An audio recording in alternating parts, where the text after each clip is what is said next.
Greetings and salutations. You've successfully arrived at the Bloody Disgusting Network. The passage of time will now bring you to something strange, unique, and idiosyncratic. Have a good time.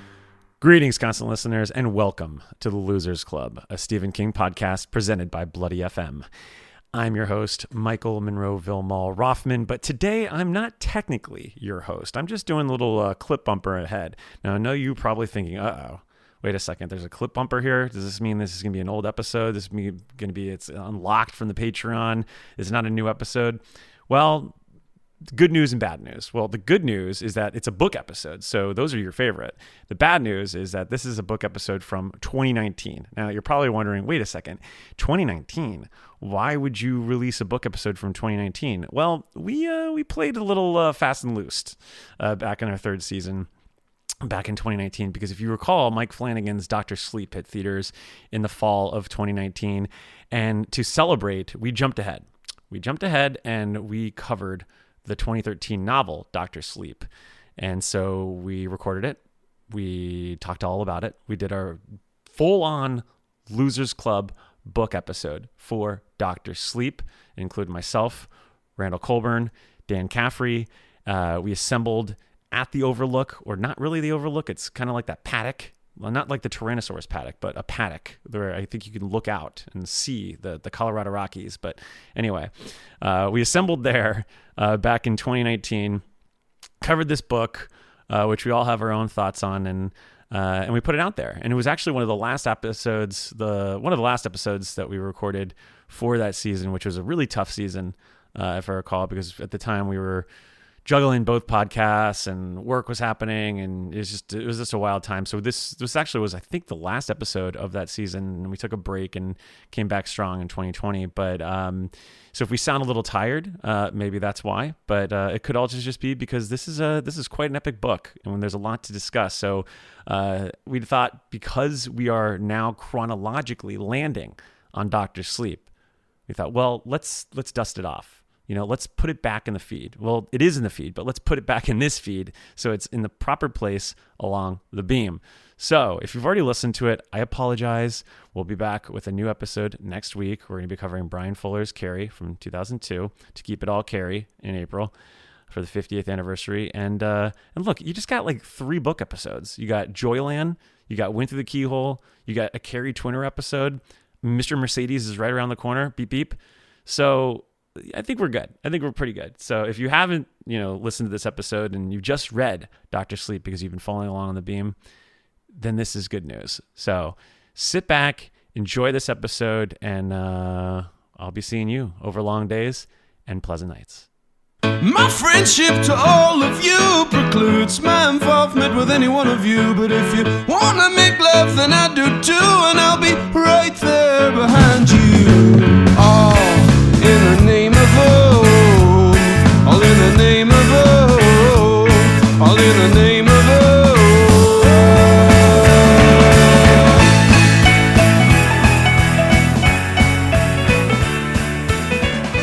Greetings, constant listeners, and welcome yet again to the Losers Club, a Stephen King podcast. My name is Rockin' Randall Colburn, and boy, do we have an episode for you. Today we are here to talk about Stephen King's is it 2013 2013 novel? So weird to be in the 2000s because we usually do these chronologically, but as we have announced in previous episodes, we are doing Dr. Sleep to coincide with the movie's release, so we are jumping ahead in time. It's sort of a little experiment we're doing. We found a door on the beach and we walked through it. It's true, which is relevant because our last book was The Wastelands. True. And our next book, I believe, is Needful Things, right? Yeah. Who would you be in the Dark Tower? I think hey baby, look at me, I'm an Eddie Dean. I'm an Eddie Dean I'm also. kind of a so dashing. We could be like doppelgangers. Yeah, we could be Doppeldeans. I think I'm Roland for sure. Yeah, that's cool, definitely Roland. Good at shooting things. Definitely. Yeah, speaking of, like so I'm Rockin' Randall Colburn. Who's sitting across from me?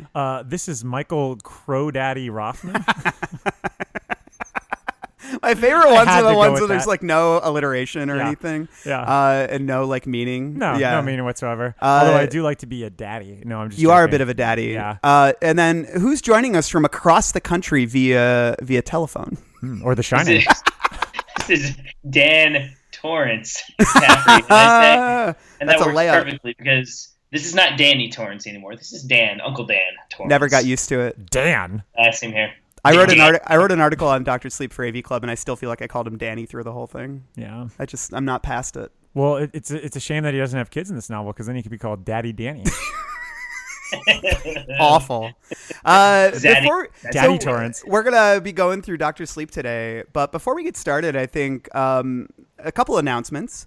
One, and this one hurts a little bit, but I think for the sake of our sanity, for the sake of the holidays, and for the sake of the pod, it's best for us to tell you that this will very likely be the last episode of 2019. Yeah. There's a slim chance we might pop in to record something else, depending on if any big news breaks or any other big things happen.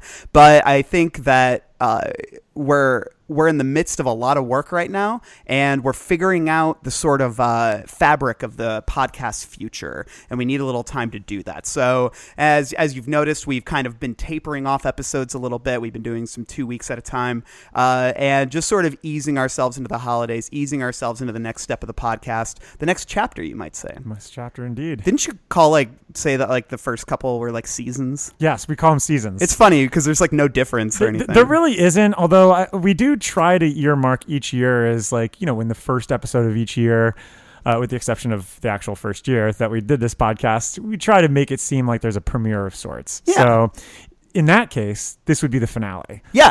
Although maybe this is like that Buffy season where, it's kind of a finale, but it was only a finale because they pulled an episode because I think of Columbine or something. But oof. Yeah. Anyway, we don't need to go down that road.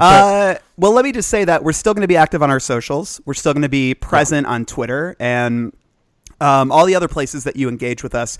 So stay tuned. Start reading Needful Things because we're going to be jumping into that early next year, and that's a long one. So you're going to want to be doing that. Yeah. So we just want to give you guys that heads up, and thank you so much for all of the listening you've been doing. And the nice thing about us taking a break is you can catch up on some old eps. Yeah, there's a ton of old episodes, and they're all back in the feed. They're all back in the feed. All the ones that we remastered. That we did this year, it was making sure they're all cleaned. It's true. Cleaning them up. Streamlining them in some ways, making them just sound good for y'all. Because, man, those early ones, they sound great now. They do. Yeah. And they're still a little rough. They sound like we're in a can. Yeah, that's by your standards. Your standards are very high. Yeah. For me, I'm just kind of like, it sounds fine. I can understand people. Yeah. I'm just happy to have them, about the camaraderie and the companionship. Max said, we posted about our Salem slot, and Max said just best episode ever or something. And it was very emo. It was like, this is a great moment of the podcast. I know. That's why I replied. That's why I replied with WTF. Yeah. Like, what is he, Gordy LaChance? He's sitting in his car, on the outskirts of town, just being like, God, I remember when we recorded Salem's Lot. It was a good episode. I do remember it. It was a good episode. It is. Listeners, the post is still up on Facebook. Please go see our hilarious exchange. Yeah, it was our hilarious exchange. It's actually very sentimental and nice, but because you're like, I do remember those good times. I do. Well, it was funny because he immediately texted me after I replied on Facebook when we were laughing. So then we were just doing a bit throughout the rest of it. Well, anyways, hey, you get the bits on the socials. Yeah, we still got the bits. The bits for days. I know that's your guys' favorite part of the pod. Yeah, you love it more than Stephen King. It's true. So so before we get started, I think just sort of a fun way to close out the year and just to add a little bit of extra, a little Susanna flair to this episode. We both, because I think this is interesting, it's Monday that we're recording this, November 18th? I think the 18th. Yeah. And we both of AV Club, where I work, and Constance Sound, where you work, we both published our top 100 movies of the decade today, which was some cool lists. And we shared the same number one. We shared the same number one, which was Mad Max Fury Road. I'd love to ask you. Spoiler alert. It's fine. That's fine. And then I'd like to hear from you maybe some films that you really fought for to get higher. And I'll do the same. And then Dan can sort of chime in with some movies that he thinks should be on these lists. But even whether they are or aren't, Dan, I'm not asking you to memorize our list. So I guess I'll start with you. What movies were you really writing for in terms of being the best of the decade? Well, I was such a lame ass because there are a lot of whimsical and more obvious choices that I kind of had to fight for just because for, populist notions, but also because I really love them. I kind of got scoffed a little bit with La La Land because I actually love that movie, and I think it's just a phenomenal film and a pretty good example of how Damien Chazelle is just a phenomenal filmmaker. Mm-hmm. So I had to kind of fight for that one, and that was kind of one that was always in contention of like, well, we kind of want to add that one, so maybe we take out, La La Land. And, interesting. What number did it end up at? It is like, I think somewhere in the 50s or something like that, which is I too feel bad. like that's where it was on our list too. I did really rally high to get Silver Linings Playbook up there, which is my personal number one favorite movie of the decade. Whoa. Yeah. That's huge. I did really want The Social Network to be number one because I think it's a little more emblematic of the decade. Yeah. But I'm totally happy with Mad Max Fury Road because, look, I mean, that movie's fucking phenomenal. And it's got a little bit of everything. Phenomenal. I've said phenomenal like 3 times already. But I love Fury Road. I'm very glad that it's on there. We are definitely a genre-leaning site, so it makes more sense. But I thought we had some really cool, unique picks in there. I absolutely loved that we had Hereditary in the top 5. Nice. So that was cool. And we need to talk about Kevin was also in the top 5. That's wild. And that's a unique pick. Yeah, I think. that is a unique pick. I dig that. But what about you? What did you have to fight for? My number one was Under the Skin. Love Under the Skin. Because I just think it's incredibly striking, and it's a movie I haven't stopped thinking about since it came out. And it kind of embodies a lot of what I really like, which is I like movies that that can use non-actors or real footage, like real behaviors in ways that kind of commands a certain authenticity. And that's why another one of my favorite movies of the year, Trey Edward Schultz's Krisha. I love Krisha. Didn't make the list, but in our list of what we wanted to see on that did make it on, I wrote about Krisha. And Trey Edward Schultz is about to be a big deal. He's probably going to be at the Oscars this year for Waves. Really? You Yeah. think so? Oh yeah, based on the buzz. I guess we were the exception because we gave it a C+ on our site. Really? But here's the irony: we actually talked to Trey Edward Schultz about Krisha for a Thanksgiving feature because that movie is like a Thanksgiving classic. It's right up there it's with a Thanksgiving Planes, nightmare. Trains, and Automobiles. That's what I would say. Oh It's my God. probably, if not the scariest, one of the scariest movies I saw all decade. And it's not even a horror movie. No, it's not. That's what I love about it. It's But just it got hits this hard. pervasive family, like that dread of like being with family when there is something horribly wrong. Yeah. What's funny is that I totally forgot about this because it's been a while since I've seen it, and it's only 80 minutes, but in that 80 minutes, Clint Worthington, friend of the pod and also contributor for Consequence of Sound and editor of The Spool, he pointed out that in the movie, I guess that there is a sequence where he writes himself into the film. And and the grandmother's like, you're such a you're gonna be a great filmmaker. Oh yeah. That ridiculous. is in there.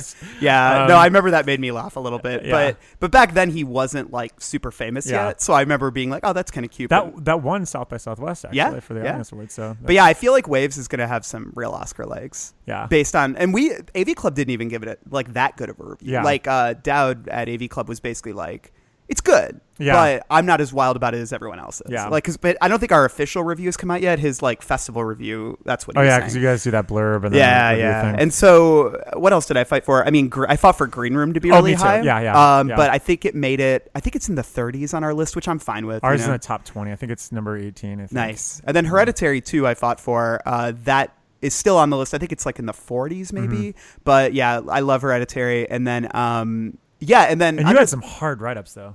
Yeah, man, the ones I had to write up like broke my brain because I had to write up Under the Skin, which is, really I love it, but it's hard to write about. Yeah. And then Upstream Color, which is like Shane Carruth's 2013 mindfuck. It's really good. Which is not. It's one thing to write about that film, but it's another to write about it in 100 words. Yeah, because I only had like 150 words for it. And then I did First Reformed, another movie that I absolutely adore. Yeah, I wanted that in the top 30, but it didn't end up. Yeah, that was in our 23 on our list. And then I wrote up Mustang from 2016. That was a good write up too. I read it today. Yeah, I reviewed that for Consequence of Sound, and I adore that movie. It's a Turkish film about 6 sisters, and really moving. It's one of the few more weepier experiences I've had at the theater over the last couple of years. So, and the other one I fought for that it barely made it was number 98 on our list was The Comedy starring Tim Heidecker, Rick Alverson's movie. Yeah. I still absolutely adore that movie. I wish it was higher. So yeah, there's definitely some tougher comedies and tougher films that I would have loved to have seen. I really wanted to see Eyes of My Mother in there, just because. But it's in our horror list, which by the time this drops, this episode, which is going to be like Thursday or Friday, God willing, our horror list will have published, and I worked on it with Megan Navarro. leaning on several reviews that you wrote about on the site because you used to cover the horror beat with us. So great top 25. I'm really excited about it. Can't wait to see that. I wish we could do something like that. Yeah, it's a lot of fun. But I do wish we were able to kind of put in a few more horrors like films. But I was happy that both of Ari Aster's films are in our top one, or in our 100. So that was neat. But yeah, that's awesome. Let's hear from Dan Caffrey. Taking some of the good ones. No, I was gonna say Green Room. I would put Blue Ruin in there too. I think both these movies are great. I'm guessing it follows. I haven't made my way through all of either list yet, but I'm guessing It Follows is probably on there. Yeah, it's not in our top 100. It's not. No. Oh wow. Really? It's in the 40s in ours. It's on our top 25 for. I think I honestly think that third act. It just. I wrote about it today for the horror thing, and I said, like, third act aside, I still think that final shot rebounds big time, right? And it still is the peripheral horror alone and just the premise alone warrants its inclusion, but yeah, it didn't make it. I was gonna say, third act is rough, but the final shot redeems it. It's so good. Yeah, it's perfect. Yeah, I rewatched it recently, and it was I still love it. Yeah, definitely. I don't know. It just came out this year, and so maybe I'm thinking of it too fondly. But I love Her Smell. I think it's such a different kind of. That's on our list. That's in our top 100. Yeah. Oh man, really? Okay. Yeah, that's from your review, actually. I know. Yeah, I remember I reviewed it very highly for COS, and you never know if it's gonna soldier through all the way till the end. I think it's in my top 3 of the year. Yeah, I haven't made my list yet, but it feels like such an accurate rock biopic, even though it's not. Right, which is super cool. Yeah, a big yes to Under the Skin. I think that's supremely underrated. Yeah. And also too, I mean, just both sites having Mad Max Fury Road #1, like a high cosign for that, just because it's weird because that seems like a movie that would be really genre and that not a ton of people would like. But I feel like everyone likes it, and I mean that in a good way. Like I think it somehow feels very bold, but also very ubiquitous, which I think is a really tough thing to do. And it's one of those rare films where it actually could stand on the soapbox without actually looking like it's standing on the soapbox. And that was we were talking about it for this week's relevant content episode, and I had said, well, if he's using the old IP for Mad Max, like what did he do really differently? Because obviously Road Warrior has the chase, it has the same sort of elements in it. And obviously, there's a far more feminine presence that's in Fury Road, and to greater extents than any of the other, entries, including Beyond Thunderdome, which literally stars Tina Turner. But I think that what it comes in with so much conviction, and with its statements and its messages in ways that the previous entries didn't, which is why I think it warranted its comeback. In ways, but. Man, yeah. There were just so many fucking huge, ambitious films that came out in this past decade of that level, where you had filmmakers that are just like jumping over incredible hurdles. Like, I'd write about the Revenant, which I still love, and a lot of people really don't. But I like the Revenant a lot. But when you think about it, you never saw it. No, I need to. Oh wow, yeah. It's the same type of thing where you're just like, how the fuck did they make this movie? Who directed it again? It's a big name. Alejandro Inarritu. Right.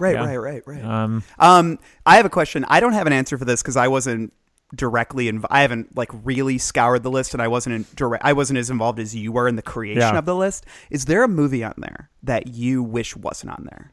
Oh yeah. What movie? Say it. No, I'm not going to say Come on, say it. It's going to piss off people. Like, eat his own. No, there are a few that I kind of been like, but the same thing is like, I'm sure other people would say the same about the ones that I fought for sure. Because I tend to lean more towards genre and that type of stuff. So wait, Dan, did you just make a Rampart joke? I wish Rampart was in there. I said group effort, but it probably group effort. I thought you said Rampart because we have a running joke about the Woody Harrelson. What is it, like 2013? Hey, I fought for it, but 2014 Ramp. Yeah, no. It's a long joke. We'll tell you in person sometime, but I think it's time to move on. Look up Woody Harrelson's Reddit AMA, and you'll understand why we always keep it about Rampart. Oh God, it's so bad. I think it's time to put on our nightcaps and hop into Dr. Sleep. And head up to Sidewinder. Yeah. Ooh, chilly. I don't suppose they told you anything in Denver about the tragedy we had up here during the winter of 1970? I don't believe they did. So, where do we begin? I know. With Dr. Sleep, which is a sequel to what book? Salem's Lot. No, I'm just joking.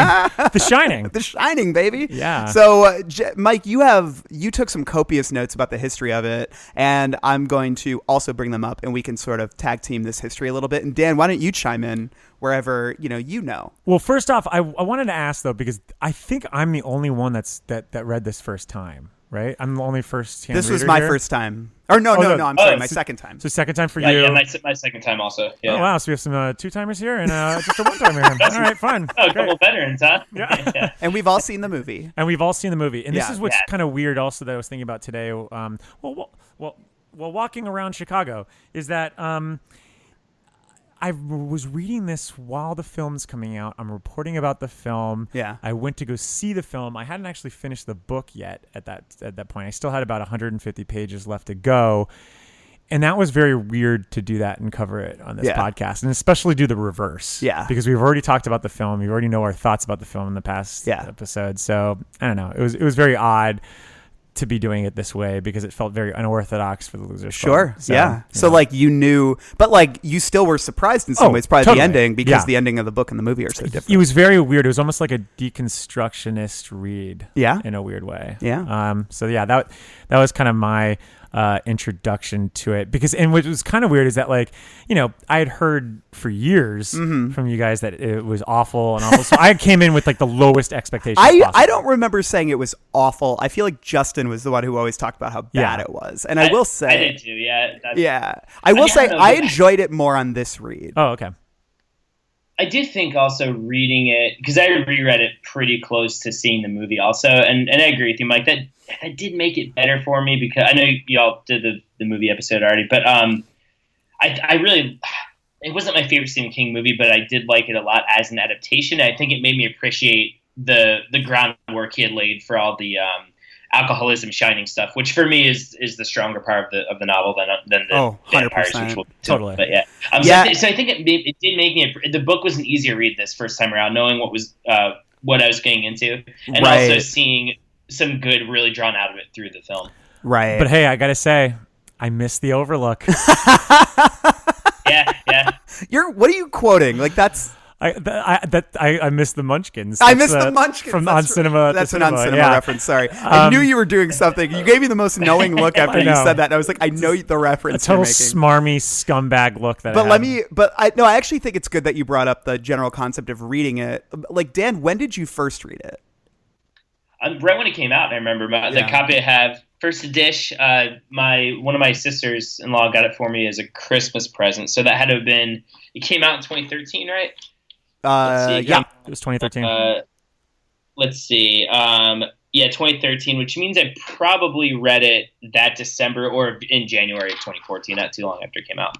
Yeah, same. I feel like I read it in early 2014, if not. Actually, you know what? Like, what was the day it came out again? It came out. It was published on September 24th, 2013. Yeah, it's actually funny you say that because I remember going to the Music Box of Horrors that year and getting home at like 3 a.m, and I was so hyped up that I couldn't sleep, and I remember reading Dr. Sleep. So I owned it by that point, which was in mid-October, but I don't think I finished it until like January because it was a slow read. You know for what's me. weird also is that I started this book because I couldn't sleep, and I was up at like 4 a.m. and just started reading it in the dark. Oh wow! With like a little light on. So, in the beginning, what's weird for me is I read the book and I fell asleep because it's so cool. No, I'm kidding. Just kidding. What a great way to start it. I read it on my Kindle. I wish I had a cool first edition like you, Dan, but I read it on my boring Kindle. It was actually one of the first books I ever bought on my Kindle because my Kindle was brand spanking new back then. So I don't subscribe to Kindles because I believe in the power of paper. And you do have your little copy. I with do have you. my copy. I have my. That's dog-eared. What do we call it? We call it the Pocket Books Edition. All right. Yeah. Well, mine actually fell apart when I was traveling to New York, so I had to tape it up. So this is actually super glued and taped. Oh wow. Yeah. Well, that's Didn't you used to do a thing where with it, weren't you tearing out pages as you read it and throwing them away? Well, because I was carrying it, like that just happened. So when I was reading it, I happened to be traveling nonstop around that time, and it's a fucking huge book, and I didn't want to travel around with it. So like I had already finished like half of it, so I'm literally carrying around half of a book that I've already finished. So I just ripped it in half. So funny. And carried around this paperback with me. So everywhere I'd go, if I was in coffee shops or in libraries. I'm just giving an example because I don't really hang out in libraries. But if I was there, I would just rip out the pages and then find a garbage can and throw them away. So people probably thought it was like some fucking nihilist. Yeah, you or like something. look like a lunatic doing that, but that's really funny. So my first read was kind of labored, and I think I remember I read it. I don't feel like I gave it a good chance when I first read it. I was really snotty about it because I felt so burned. And this might be a good, kind of a good way into it, but we're still going to talk about the history. But I feel like it starts so strong. I'm like I so agree. into the beginning of Totally that book. agree. Like I love the first 100 pages almost. Like it Yeah. goes on for a while. Really strong. Yeah, and I remember I was really enjoying it. And then once we got to the vampires and once it started focusing on Abra, and her family and especially her great grandma, I was like, I don't like this at all. You know what it's kind of similar to? I feel like with the way the promotion behind this book was like, it's very similar to the episode 1, The Phantom Menace. Yeah. Because when this book was first announced, it was like, oh, this is a sequel to The Shining, which obviously heads turned. And he slowly rolled out and teased it through little excerpts that would be on Entertainment Weekly. Mm-hmm. And the Entertainment Weekly had the opening with, obviously Mrs. Massey, who's in the bathtub and everything. And so it was like, holy shit, this is terrifying. It had nothing to mention of the True Knot and all this other energy vampire stuff. So it was a little bit like the actual teaser for Phantom Menace, where it was it teased just the little details to bring you back into Star Wars. And then you actually saw the movie and you're like, who the fuck are Gungans? What the hell is Jar Jar Binks? Why the hell is... Why are we supposed to believe that there are two different Natalie Portman characters? What the hell is going on? So I feel like that might have been sort of the case with this because, let's be honest, The Shining is arguably his biggest book of all time. Even over, The Stand, even over Carrie, I would imagine, just because of what Stanley Kubrick's movie did for it, also just making it into the popular consciousness. So to follow that story up, I think the hype is always going to be bigger than what he was ever going to be able to meet. Just from initial inferences that I can say, I do applaud the idea that this is kind of a different type of story. Yeah, and obviously we'll go into it from there. But, we'll talk more about it later. I guess like when you say that, it makes me want to expound on that because that's the interesting idea that we have here. Yeah. And I think it also ties in with our critiques of the movie in a lot of ways, in good and bad ways. Yes. Yeah. So, but let's talk about the history of it. For those that haven't read the book and are watching or listening to our fucking podcast, let's do our old tradition. Yes, I forgot about of the old this tradition. synopsis. Look, it's been a while since we've done a book episode. At least us, because I wasn't on the Dark Tower episode, and I think the previous book episode I was on was Secret Window. So. So why don't you read the synopsis on your, what do you got, the Sigma? I got it's got a nice little kangaroo, the Pocket Books Fiction Edition. I know one person has addiction in this story, and Daniel Torrance. So here we go. The Overlook Hotel, where his boyhood gift for Shine opened a door to hell. Dan Torrance is a man now, but ghosts of the Overlook and his father's legacy of alcoholism and violence kept him drifting for decades. Now, sustained by an AA community in a New Hampshire town, Dan comforts the dying at a nursing home, where they call him Dr. Sleep. That's the title of the book. But before his remnant power can fade forever, Dan meets 12-year-old Abra Stone, whose spectacular gift pulls him into an epic war with an otherworldly tribe that reignites. Why are you laughing? Because it sounds ridiculous when you read this thing. When it starts off about The Shining, then it becomes nothing about The Shining. It's so weird. Whose spectacular gift pulls... Let's just read this sentence. Whose spectacular gift pulls him into an epic war with an otherworldly tribe that reignites Dan's own demons and summons him to battle for the young girl's soul and survival. This reads like a Larry Cohen synopsis. That's hilarious. Anyway, so that's my synopsis. Dan, you have a first edition. Is it the same as the one Mike just read? Here, let's see. I'll search for otherworldly tribe. Wait, hold on. Listen, first sentence. On highways across America, a tribe of people called the True Knot travel in search of sustenance. They look harmless, mostly old, lots of polyester, and married to their RVs. Ooh, sounds great. But as Dan Torrance knows, and spunky 12-year-old Abra Stone learns the true knot are quasi-immortal, living off this word still makes me laugh, living off the steam that children with The Shining produce when they're slowly tortured to death. Haunted by the inhabitants of the Overlook Hotel, where he spent one horrific childhood year, Dan has been drifting for decades, desperate to shed his father's legacy of despair, alcoholism, and violence. Finally, he settles in a New Hampshire town, an AA community that sustains him, and a job in a nursing home where his remnant shining power provides the crucial final comfort to the dying. Aided by a prescient cat, he becomes Dr. Sleep.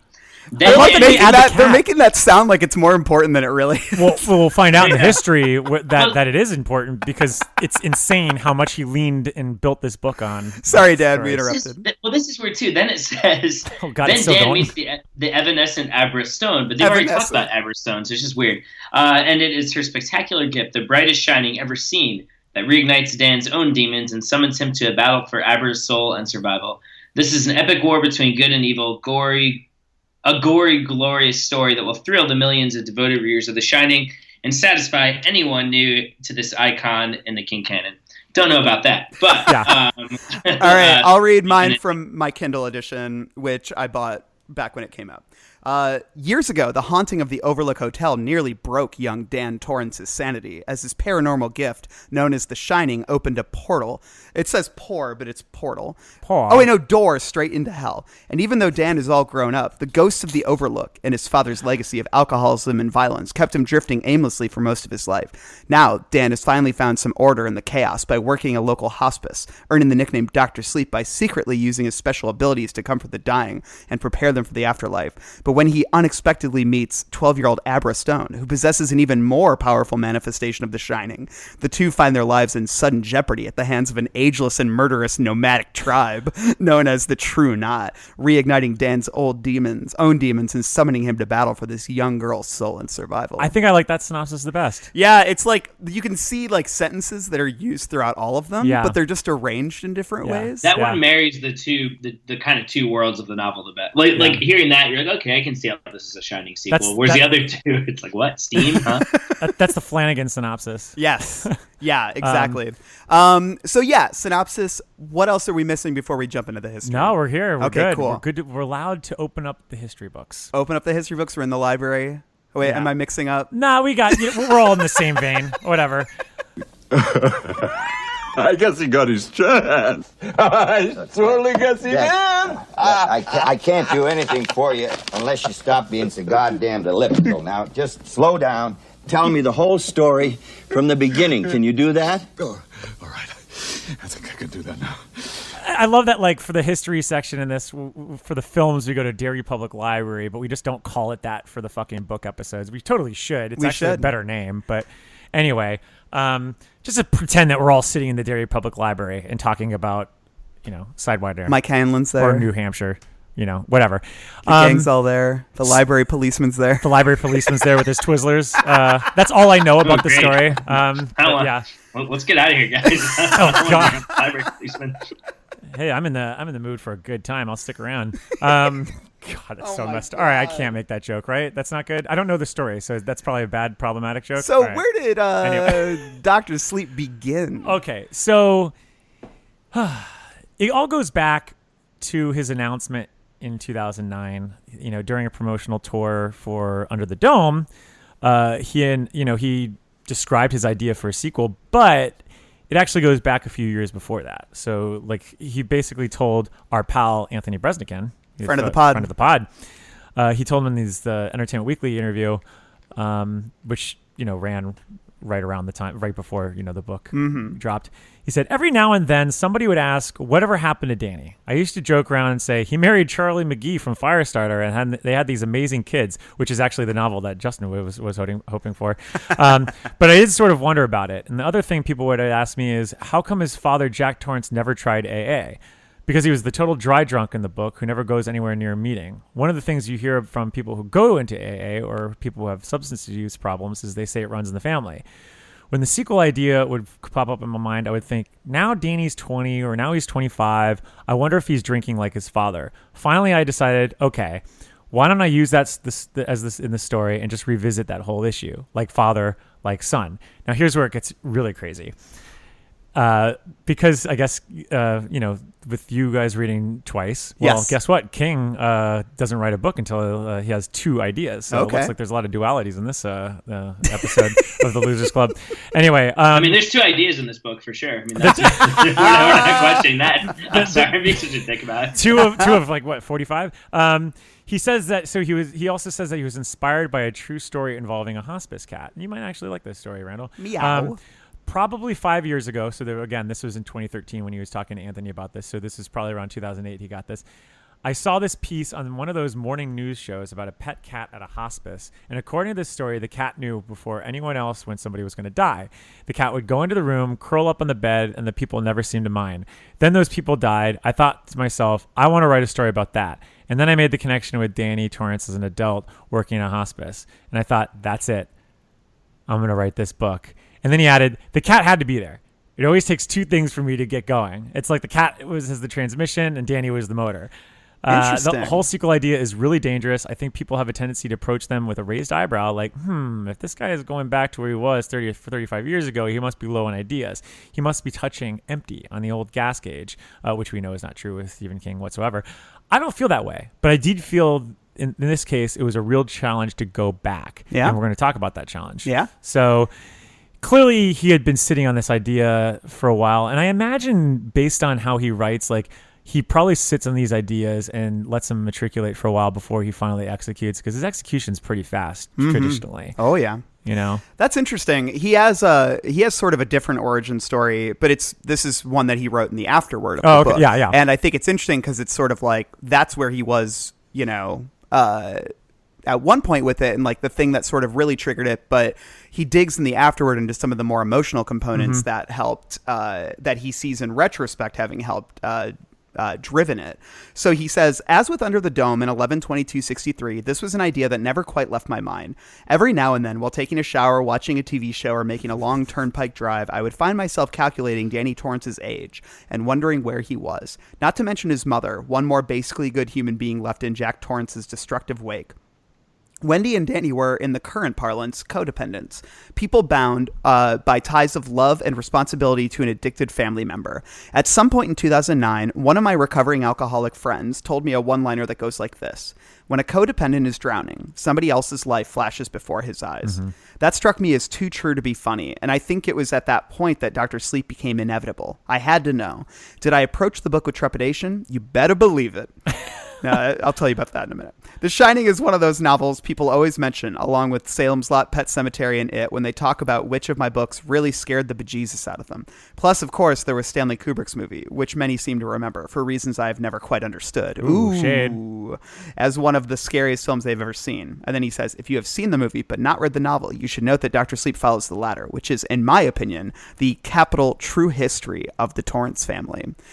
Sorry, I said you better believe it like an idiot. Matt Berry from the What We Do in the Shadow show. Love him. Great comedian. But in the old Dark Place, Garth Marenghi's Dark Place series, which is amazing, and you can watch it on YouTube. He has a line reading once where he goes, "You better believe it," and it like always made me laugh so hard. What if Matt Berry had played Danny Torrance? Wait, so what'd you say, Dan? No, I was saying, like, that sounds like a colloquialism that King would use, He always says stuff like that. Oh, you betcha, stuff. I thought you better believe it. Yeah. So, yeah, and I do think it's interesting that, he talks about having different ideas, and there are so many ideas in here. And this book is clearly, and I think it's interesting to read his book now because we've been talking about the books that King was writing straight out of his sobriety. 4 Past Midnight, The Wastelands, and then Dark Half, like those books. That's actually a really good point. Yeah. This actually is like spiritually in line with it is spiritually connected in some ways, because especially Library Policeman is so much. Dan, were you on Library Policeman? I was, yeah. Yeah. Remember that book was Sundog and Library Policeman, I think. Yeah, like that book was so about recovery. Like the whole thing's like, I mean, he has a few books that I feel like are metaphors for addiction and recovery. But that one especially, I feel like, in all its ugliness. Well, it's also telling that this is his first traditional horror book since Cell. Yeah. When he published this, because previous to this was Under the Dome. He had done previous to this I believe was 11/22/63. Yeah. Then before that was Under the Dome. And those are more sci-fi than horror than anything. And so I feel like this was his return to horror, and what better way to do that than go back to what's arguably, his scariest book. Yeah. At the same time, I would argue this is, and just because we've read a lot of his more recent books, and we've talked about him in Castle Reviews on the podcast, this is where he starts to get more into the YA slant. Yeah. And I think he's pretty self-aware about that. Yeah. Because like in one of the, in one of the discussions with Anthony, he says, I don't know how to explain it, but there has been the merging of adult young fiction, which is usually about teenagers or younger kids, and adult fiction. And I blame J.K. Rowling, he says with a laugh. Harry Potter books were sold as children's books, but they're books that everybody read. The same is true of the Twilight books. More of the Twilight audience were young women, but still there were a lot of grown-ups who read that book. Mm-hmm. So I feel like that's a pretty telling quote there. Absolutely. That's where his mind was and at. honestly, it's like I remember this book stopped feeling like a Stephen King book once Abra came in, and it's not because King doesn't write children. Obviously, he writes children, but his children in other books are so vulnerable, and there's something about Abra that is not. It is. She has vulnerability, especially in the book, like more so than in the movie. But like, there's a YA quality about her where it's kind of like the child is more powerful than everyone else, but like with Charlie McGee in Firestarter, where that was the case, she was dangerous. Yeah, like exactly. And it was a threat to others, and she was being contained. Like here, it's like she more so is more in control of her powers. Yeah. I think too, because Dan, I don't know. I'll save most of this for the characters or when we get into heroes and villains. But there's so much in the book of Dan marveling at how wonderful and powerful she is that it's almost like she's not precocious really in her characterization, but it's. I don't know, he has this weird kind of worship of her that I think makes it come across as it doesn't feel very authentic to me. Well, I agree. I absolutely agree. And I think one of the problems also kind of goes into what you're saying. And again, we'll talk about this more in the heroes and villains section, is that I feel like it explores the powers a little too much. Yeah. And that's one of the things I really liked in his earlier books is like, we know Ellie Creed has some sort of thing, but she doesn't really know how to wield it, but she just knows that she has it. So she gets, they're more notions than powers. Yeah. That's a good, and it's like that with Danny in The Shining. And because he doesn't really wield it per se, Right. other than maybe, obviously with bringing back Halloran, but I kind of like that a little bit more because this feels, once you get more specific, it hurts the stakes, and then it also it makes it feel more actiony. Yeah. Like I know what you mean. Comic, but it's like it just the part of the appeal of Danny in The Shining is that I'm going to use the word vulnerable again, but it's like King was so good at writing like a kid who was processing things at an age level much higher than him, but always couching and never letting us forget the fact that he was like 6 years old in that book. And you never forgot that. And it's not like he was ever using his mind to fight Jack Torrance, really. He was using it to call Halloran to help. And like he was using it to push away the demons. Like those were instincts that children would have. You know, he wasn't like cognizant of the weight of his powers and the things that he could do to attack other people and use it and like shoot lightning from his fingers or whatever. Whereas Abra, like that's sort of the vibe you get where she's kind of like, wow, I have all these powers. Let me like compartmentalize all the different ways that I can use them to benefit myself and other people, And it never really superseded the story either. Like if you look back at The Dead Zone, which is probably his best drama, it is drama over the power, like you're not sitting there the whole time like him being like, oh, I gotta go walk over to this guy, and the real drama of this book is Danny. It's him getting clean, and that's a story that King ropes us into early on, and it's so well done. And we'll talk more about it, but it's like that's the story. That's why I almost felt hoodwinked the first time I read it, because I'm just like, I signed up for this story. Exactly. I want to see Danny in recovery. Because that's not a story I thought I would want to see, but it's rendered so beautifully in the first 150 pages that I'm like really on board, and I love watching him rebuild his life in this small town. And then I'm like, yeah, you can throw in some supernatural things here and there, whatever. But then once we start spending too much time away from Danny and we're digging deep into Abra's life and her family lineage, which ends up being important in ways that I think are dumb, but it's like, and then we're spending time with these psychic vampires. I'm just like, wow, we are drifting so far from Danny and from the themes that Danny was bringing. You know? look, this is one of the only instances. Granted, I don't remember this actually happening in past publications with some of his past books, but this actually was a polled. I saw that in your notes. Yeah. Which is crazy. So he actually had asked after discussing with David Cronenberg of all people, since we just mentioned the Dead Zone. He had said that while he was talking and promoting Under the Dome.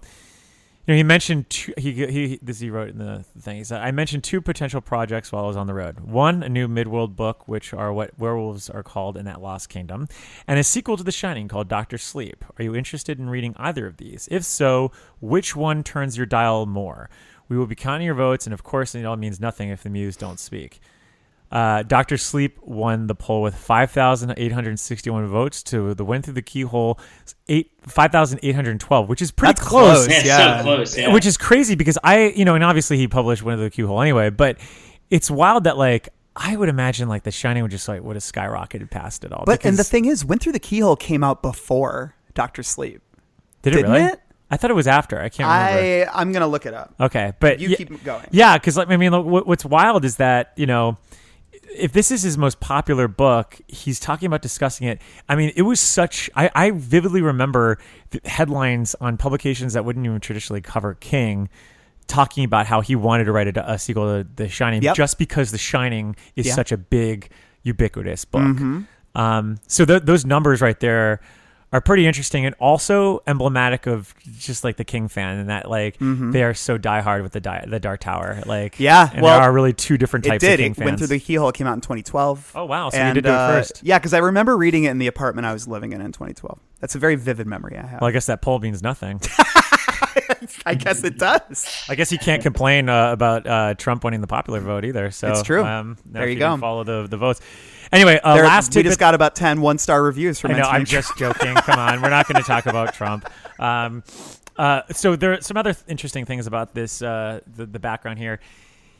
He actually hired a researcher. To help him out with going back to some of the details because he's writing this book. I imagine he reread the Shining. Maybe not, but at the same time, he knows that at this point, which is in the early aughts, that the Reddit culture is starting to come up, and if he doesn't get all the facts right, he's going to get killed. Well, that's why George R.R. Martin has a guy who does that for him. And King's guy was a guy named Rocky Wood. Rocky Wood. That's you got some competition there, Rock and Randall.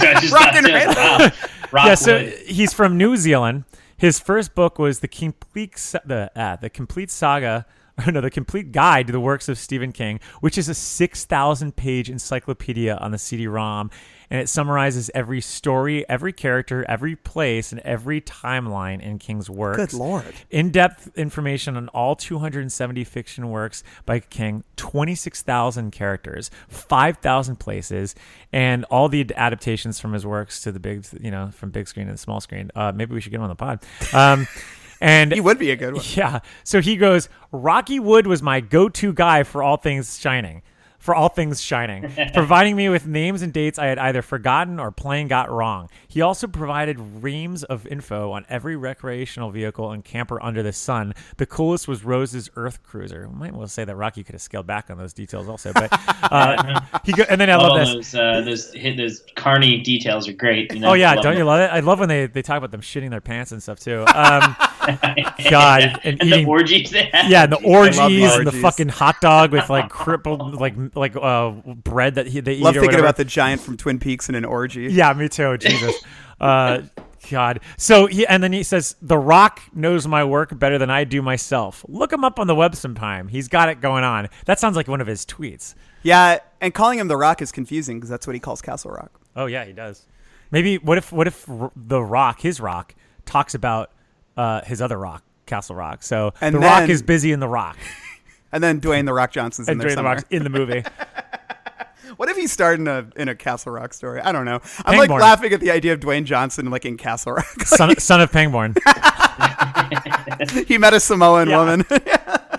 God. No, that's anyway, fun. Any other history that you want to enlighten us on? I mean, that was pretty much it. I mean, there's a lot there. Yeah, I remember the reaction to this book when it came out was pretty mixed. I feel like it wasn't. But the thing is, I don't feel like my issue with the book is that it wasn't just like a retread of The Shining. Yeah. It was, and King obviously talked about how he didn't want to just make like a sequel, like a straight sequel, because then people are going to be like, oh, he's out of ideas. Yeah.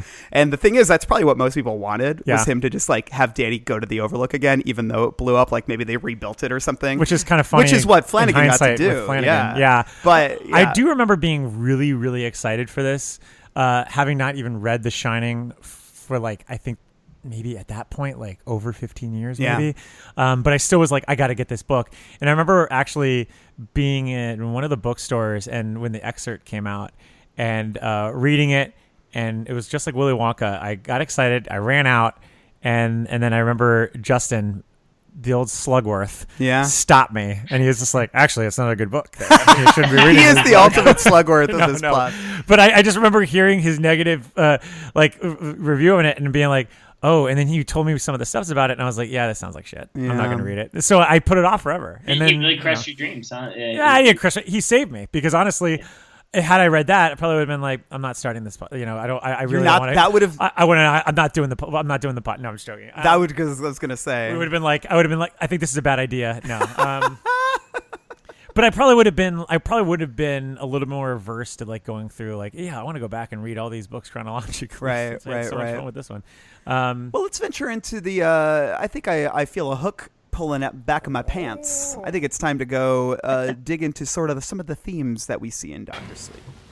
Ah, yes. Don't you see? Don't you see how clear it all is? Not only can you see the future, I can change it. You can change it, exactly.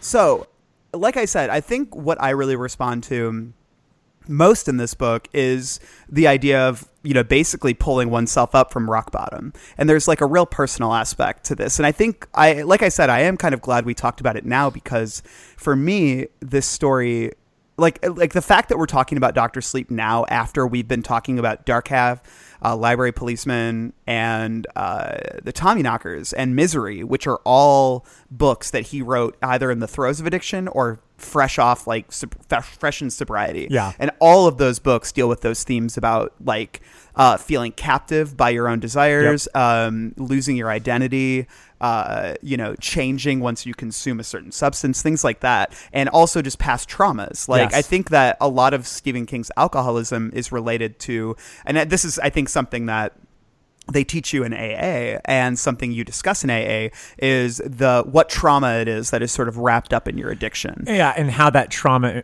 informs the addiction and makes it seem almost fatalist by design. Yes. Where you're like, well, I'm going to get it. Yeah. It's going to be with me. I'm going to carry the sins of my father forever. Right. And that's like a huge thing in Library Policeman, because it's all about trauma, like that whole book is. And obviously same with a lot of his other ones too.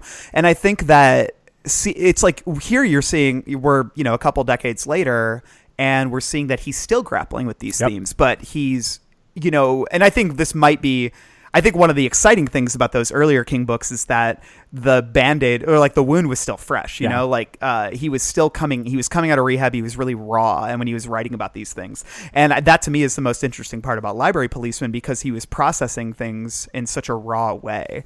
And just like with Tommyknockers and Misery, those were books where he knew he had a problem, and he was writing about being directly confronted with that problem and knowing that he was being held captive, and that to me is really fascinating. Here we're seeing like an older, wiser King. Yes. And he's reflected on these things. He's been sober for a year. So when he meets guys like Dr. John, like that's like King, because he is that wiser guy who's helping somebody. But I really love the way that King deals with, not just Danny's trauma from his dad that he's inherited, but also just like the way that his bad behavior as he's gotten older continues to ripple throughout his life, and the bad memories will not leave him alone. And the collateral damage that comes from that, which is rage, and how he almost kind of equates rage with their own shining power in a weird way, like the way, especially towards the end when he's talking to Abra, and she walks away from the party, and after she shatters all the plates, the way that it's framed. It's almost like at the end you're supposed to go, oh, so you're getting a hold of the shining, getting a hold of your own rage, and obviously that rage for Danny is tied to his father, tied to the alcoholism that's in there. He has a grip on it, and at that point you almost feel as if King is speaking to, from where his perspective is in the, 2013, 2012 or whenever he wrote this, so. Right. Yeah, I love that. And then this section that is on page, well, it's in my Kindle, so I don't know how much it aligns with all of yours. But I should read real books, Randall. Page 68, because I like this section because it kind of sums up the complicated nature with which he views his dad, like in relation to his trauma. So when he gets the job, Kingsley basically tells him, "Don't fuck it up." And this little paragraph follows. Yeah. Dan said he wouldn't fuck up, but the extra sincerity he tried to inject into his voice sounded phony to his own ears. He was thinking of his father again, reduced to begging jobs from a wealthy old friend after losing his teaching position in Vermont. It was strange to feel sympathy for a man who had almost killed you, but the sympathy was there. Had people felt it necessary to tell his father not to fuck up? Probably. And Jack Torrance had fucked up anyway, spectacularly, 5 stars. Drinking was undoubtedly a part of it, but when you were down, some guys just seemed to feel an urge to walk up your back and plant a foot on your neck instead of helping you to stand. It was lousy, but so much of human nature was. Of course, when you were running with the bottom dogs, what you mostly saw were paws, claws, and assholes. And then somewhere around there, doesn't he say like officious little prick, just like his father did in like the show, or he actually thinks about it or something like that. And I love that. But to me, that's like the most compelling theme, and it's what we start with, which is that general sense of I've grown into my father, but I'm self-aware about it, and I'm trying to change, and I'm fighting to change. But I love the way that King sort of like lingers on his bottom rung moments. And obviously, I mean, they come from a sense of realism. Yeah. Well, like just those double A, those the AA meetings. Yeah. Yeah. Right. Like there's a nuance to them that the rest of the book doesn't really have. Yeah. And it kind of gets away from being about addiction at a certain point, I agree. It's weird. Once the van, I mean, toward the end it comes back to, but that middle section when it becomes more about the antagonists, it really does. I feel like all that stuff kind of fades away. I mean, I guess Dan feels the same as a character, but I don't know. I think that's part of it. I wonder if that could have been woven through a little bit better. Like it almost feels like it's not the hook by the end of it. You know? Yeah, right. Absolutely. Else. Because there's definitely moments where he tries to wedge in there that, this is still, a redemption or an alcohol, a recovery story, where he's like, outside the bar. And he calls John. He's just like, "Hey, I can see the neon." He's like, "I know that place. Get the hell out of there." Yeah. And then that is happening amidst the action. So you have these like subtle reminders that Danny is still kind of going through the motions. But that was like why I felt hoodwinked, was because I felt like we were leaving this story and those themes. Yeah. And because some of the most moving parts of the book to me, and I do like the way King threads this throughout, which is that the way that we keep revisiting his hookup with that Deanie girl, and then her kid coming out and seeing the cocaine and saying candy, and the fact that he senses that they both died and everything, and that sense of guilt and the weight that hangs over him, but because as somebody who I don't struggle with addiction, but I think like in terms of trauma, the thing about it is the way that trauma like lingers, and the way it like just comes back into your head at any moment, and it shames you. It's like a memory or something from your past that you're really ashamed of and that you're still recovering from and still dealing with. It just runs back in your head out of nowhere. And King captures that really well in this one memory that really captures sort of the shame that Danny feels, and then the anger at how he's gotten this low. Which is one of the reasons why I think a lot of critics were so hard on Flanagan's adaptation, because he kind of abandons that story a little bit. Well, he has to. I mean, he has to. Yeah. He does. But I do think he could have probably welded it back in a little bit. Like, talking to Bloody Disgusting's name, Megan Navarro, that was one of her biggest gripes, is that like, where did his arc go in that sense? Because reading this book, it's funny because I think like his guilt is kind of trite by comparison to, say, his father, who probably ran over somebody in the first one. And so when he has this like honest omission at the end, and everyone's kind of like already like, and they go back to the pizza. Yeah. I kind of was like, I'd go back to the pizza. Yeah. So, like, well, that's the thing is like, I agree with you, but I think that at the same time, what that accomplishes is how we turn it's not minor, but like we turn things, we give them greater power than they actually have, totally. Because we become so ashamed of a certain moment or a certain time in our lives that once we tell somebody else about something that we're so ashamed of, they're like, that's it, you know? But we've built it up in our heads to such a degree. Oh, absolutely. And that's what I think and I like that. Yeah, that's what I think King really gets really well in this. And I think another thing along these same lines, and then I'll turn it over, I think is this pervasive sense of feeling sorry for his dad, you know, which I think contributes because he's still reckoning with, because obviously with what he went through, he watched his dad turn into a monster, but he also saw that there was still humanity in his dad. This is what the difference from the movie is, there was still humanity with his dad in the end. Which I think is pointed too, because I think the reason why he leans so hard into that is because the public consciousness still thinks of Jack Torrance as just like this monster. Honestly, I think King tries too hard. In the movie, it kind of, I mean, and at least I did enjoy the movie, but it kind of doesn't make sense because he's talking about his dad's humanity. I'm like, well, if we're talking about movie Jack Torrance, he really doesn't have any. You're like what? Do you guys, Oh, you well, go, I was going to ask, hook-wise, and maybe, even though it is maybe more threaded throughout than I'm giving it credit for, do you think the idea of trauma and addiction and all that stuff does get overrun by the more traditional horror hook of the novel, which is these energy vampires? Because I think that's because I feel like that's a hook in itself, and it just feels weird meshing up with the other stuff. Well, and that's again, he tries to reconcile these two narratives by doing the whole Peter Parker with great power comes great responsibility lesson at the end, where he's talking to Abra by the the river or whatever, and he's like, you got to learn how to take control of it, and you got to do good with it. And at that point, it seems a little too cheap. It seems like, well, you're trying to kind of tie this together. And you really can't at that point because it's the powers that you've had. You've already kind of glorified these powers in ways because they've defeated evil. Yep. So when you're equating that to the rage itself, I mean, I guess you can make the argument that it has that sort of Peter Parker edge to it, but it just felt cheap because you started off from a sense of a real place. So to kind of co-opt this story and say, it works because we've willed them, this is where we're landing. It just it didn't work for me. So I guess so Dan, what sort of themes do you think emerge as the addiction narrative sort of gets buried? What themes do you think emerge from the True Knot and from Abra's family? What else sticks out to you? Which way do you think the book starts moving once it gets into the middle?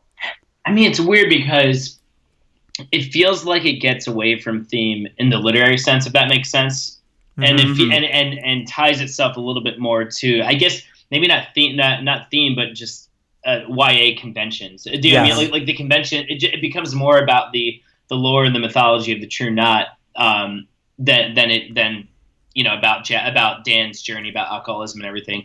And I mean, I don't know. I guess there's maybe a bit in there about the True Knot just doing what they need to survive, just like anyone else. But I don't know I wouldn't call that a theme necessarily. It feels a little bit undercooked for me. Yeah. And I think that's my problem because it doesn't feel very the stuff with the energy vampires is that they're vampiric, right? They are vampiric. They are. I feel like the stuff with the energy vampires, and maybe it's because we've seen it already by this point, and I actually don't love how Wolves of the Kala and some of the other books in Dark Tower mythology expound upon the vampire mythology, because in Salem's Lot you're like, oh, they're just vampires, but then when they have all these different tiers and levels and all this stuff, I think floating eyeballs in their head, exactly, I think it just gets bogged down in mythology a little bit, and when it becomes more about the lore or the myth or what have you, it's just hard for me to find theme in that a little bit. I don't know, did you guys find anything there just within the culture of the True Knot, within their tribe?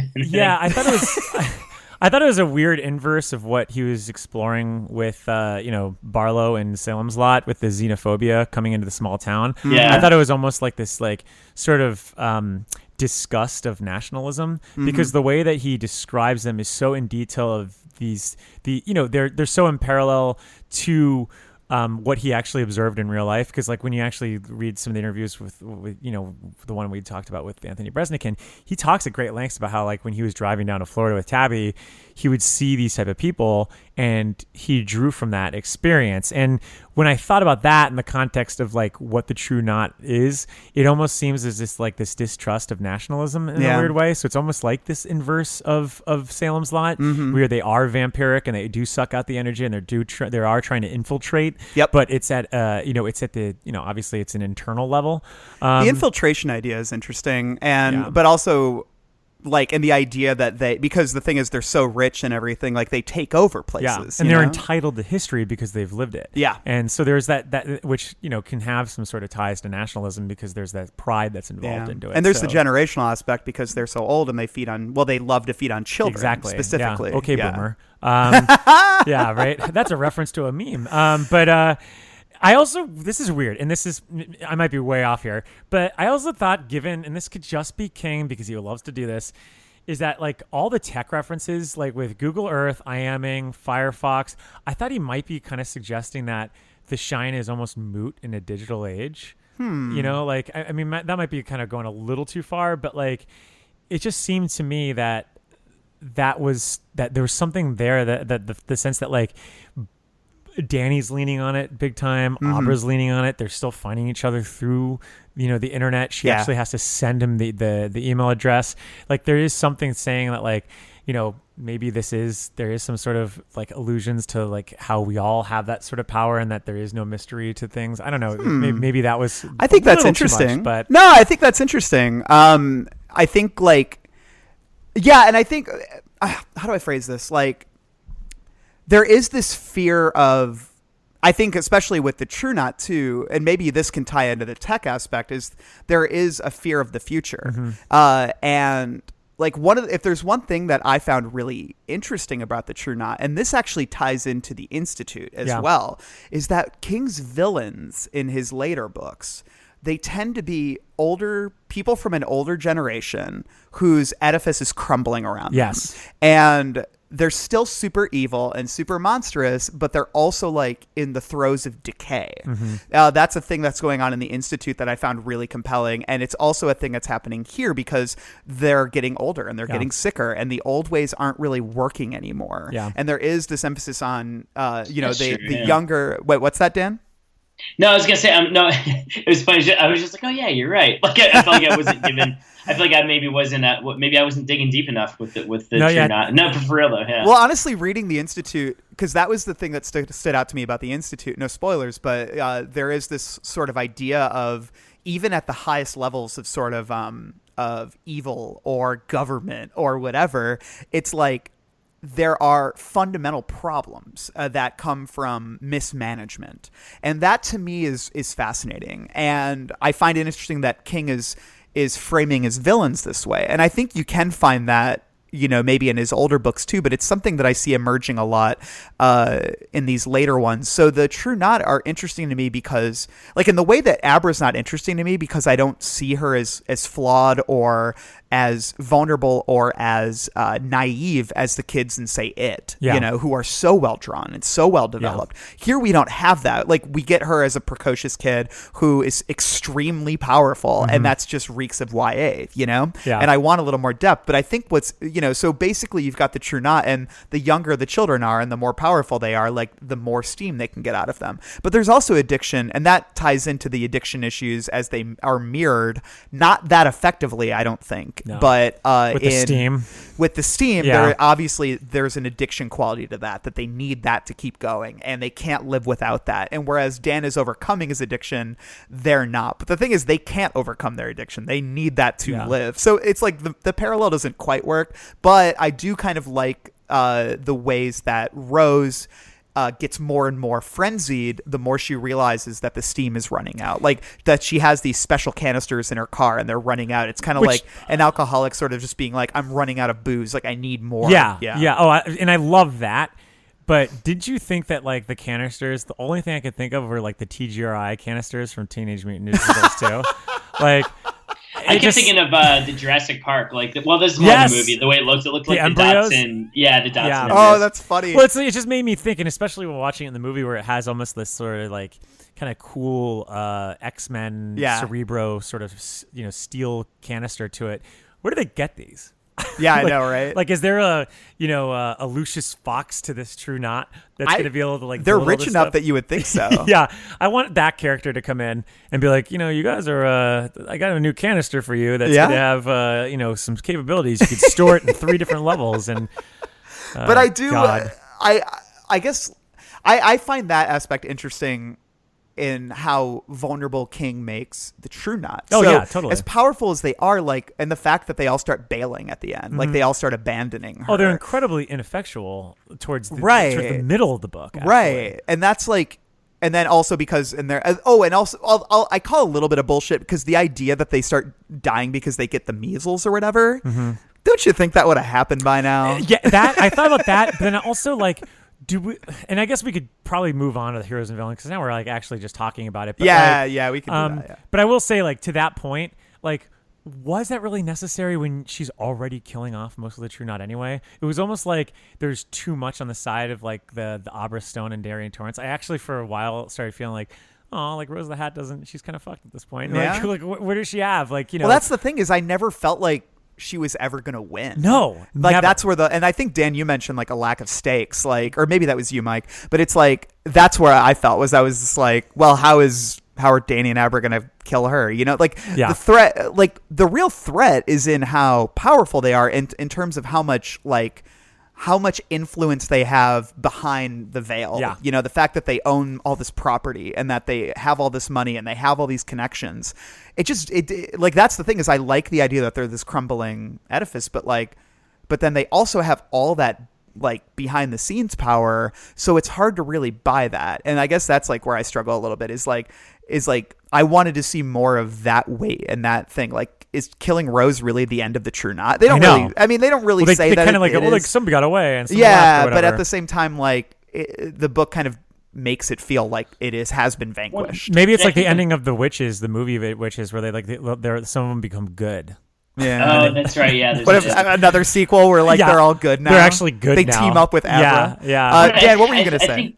I think too. Yeah, it's the lack of stakes, and then so you don't really buy into the conflict and the drama that is happening among them. But at the same time, they're not really made to feel threatening or scary, and a lot of that has to do with how King dresses them. And like I don't know, I just pictured like old bumbling carnies like tipping their fedora hats and stuff walking. I mean, I don't know if he actually says that's what they look like, but there's something just kind of feeble and goofy about them, just purely aesthetically, and which, like you said, would not be a problem. If they really leaned into this idea of them fading away and crumbling, you might feel some empathy for them. But instead, I was just like, I mean, it's kind of like how I think Justin feels about Bill Hodges and the. I also feel about Bill Hodges. Yeah, just that kind of like just like the I'm just a down on my luck kind of stuff. There's just like there's like. It's like just such a folksy quality that I hate. And a top hat is never scary. No. I take it back. Well, there is one scene, and I have one that's in Cemetery that involves the top hat. There's some stuff early on with with the baseball boy and some other things I think baseball boy is effective. Are pretty terrifying. But I think that has more to do with what's happening rather than their characterization.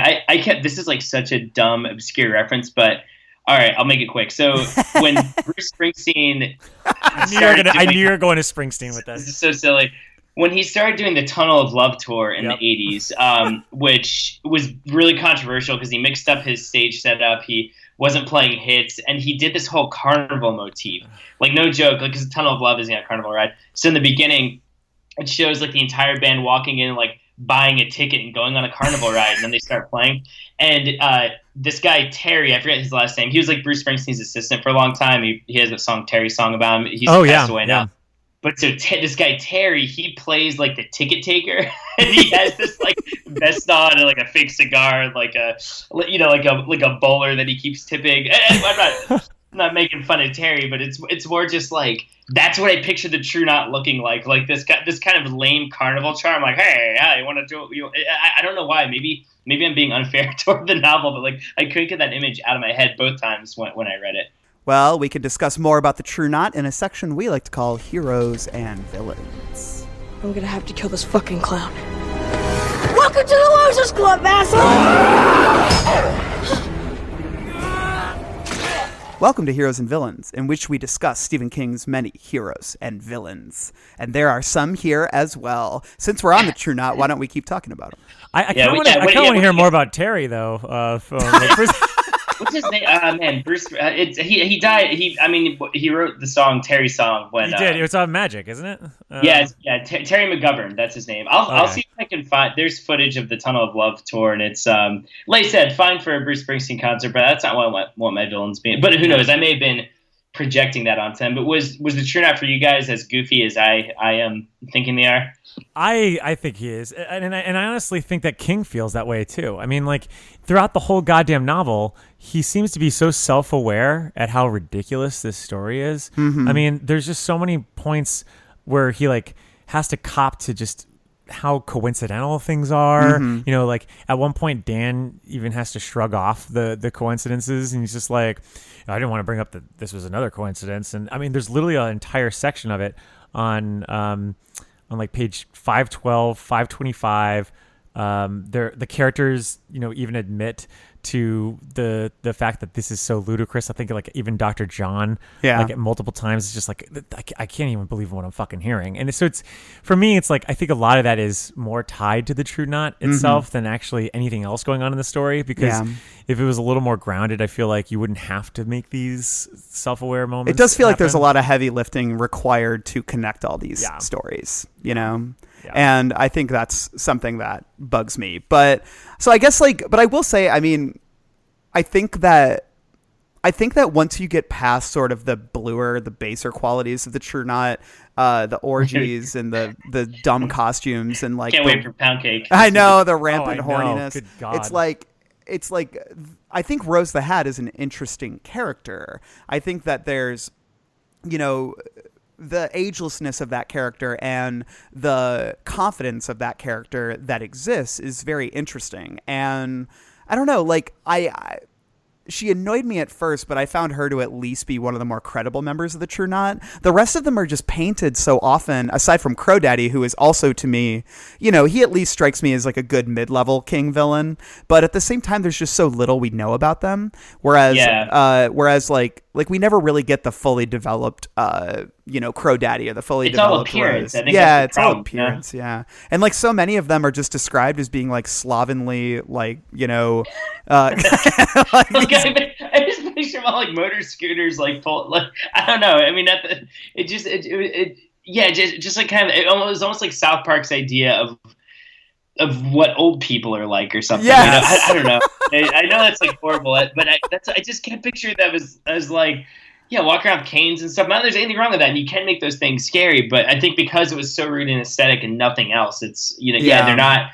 Well, like, I mean, hell, even Pennywise is better developed than most of them. Well, I think for me, like, I think one of the things I liked about the movie was that when you cast someone like Carol Struckjorn in as Grandpa Flick in the movie, this like 7 foot 4-inch guy. The movie from Gerald's Game also, right? Yeah, he's in Gerald's Game as well. Fascinating actor, and I think that when you do that, then okay, that's the kind of villain that I find interesting in this world. If this is like a traveling band of sideshow carny people, at least give me like somebody who is larger than life, you know, somebody who isn't defined by a silly costume and being horny all the time. Like, I like the aesthetic of the True Knot as they exist in the film. Yes, they're much better. And I even buy like Rose's top hat because I think they really sell it in that opening scene with the little girl. But then you've got Grandpa Flick, who's, you know, you cast this great actor, this really visually striking actor in it. And then Crow Daddy, you've got Zane McLarnon, who's an excellent actor. And then also there's so much distinctive about him. Yeah. So it's like the casting was so on point. I mean, aside,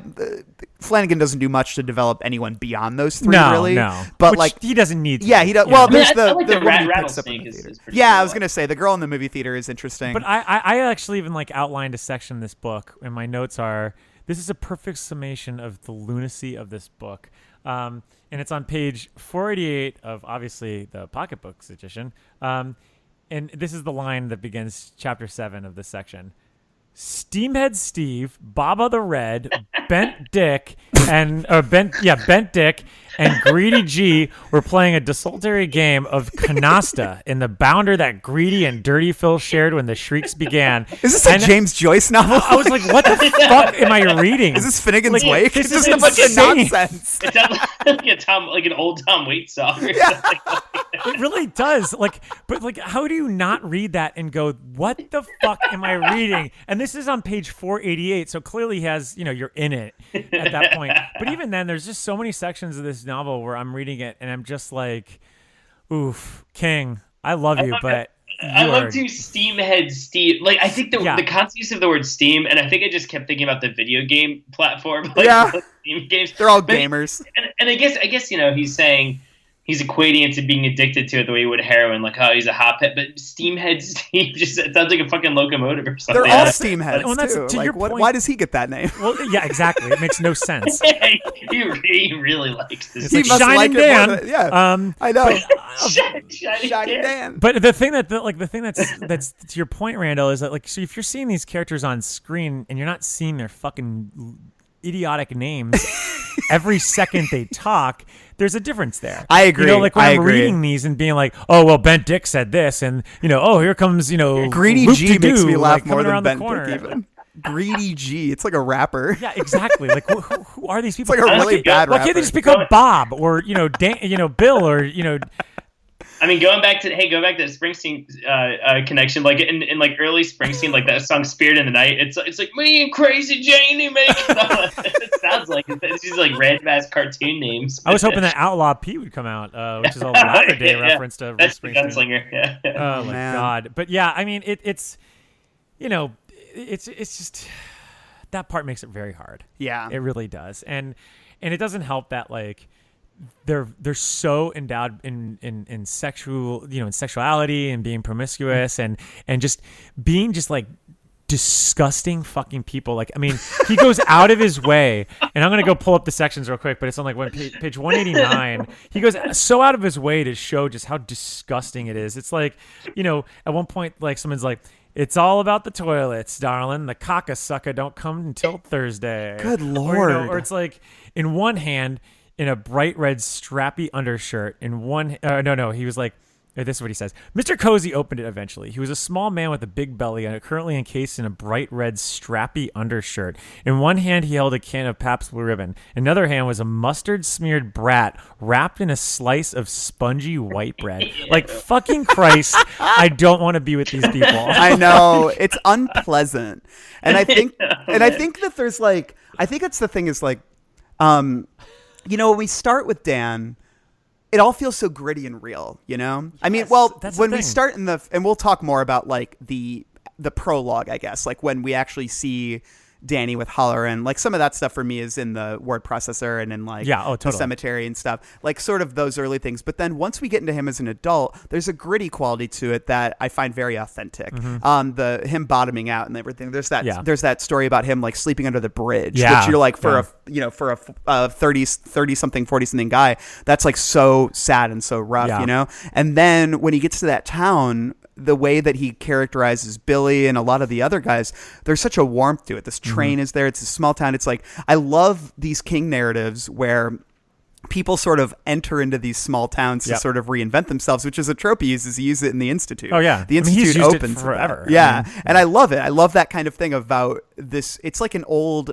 American dream kind of idea, which is that no matter what you've done in your past, no matter what, you can wander into a small town and rebuild your life, which is probably at this point in time not real anymore. No. But I love this sort of I love the warmth and the kindness and sort of the hard fought redemption that comes with that whole bit. And I love the way he characterizes the town, the AA meetings, Danny's relationships with Billy and the other guys, the work that he does, the hospice work. It's also interesting, and there's such a cool vibe to it that feels like King. And then suddenly we're on the road with the RP people. We get and sleazy bumper stickers, but it's shitty meals. It's the whole vibe changes. And I mean, you can obviously change vibes in a book. You want the vibe of a chapter to mirror the people, but it's and it's not like it needs to be pleasant, but there's something it's like the whole vibe is pound cake. You know what I mean? Yeah. It feels that way. It's and it's not just the sex stuff. It's just the general gumminess, the general grossness of it all.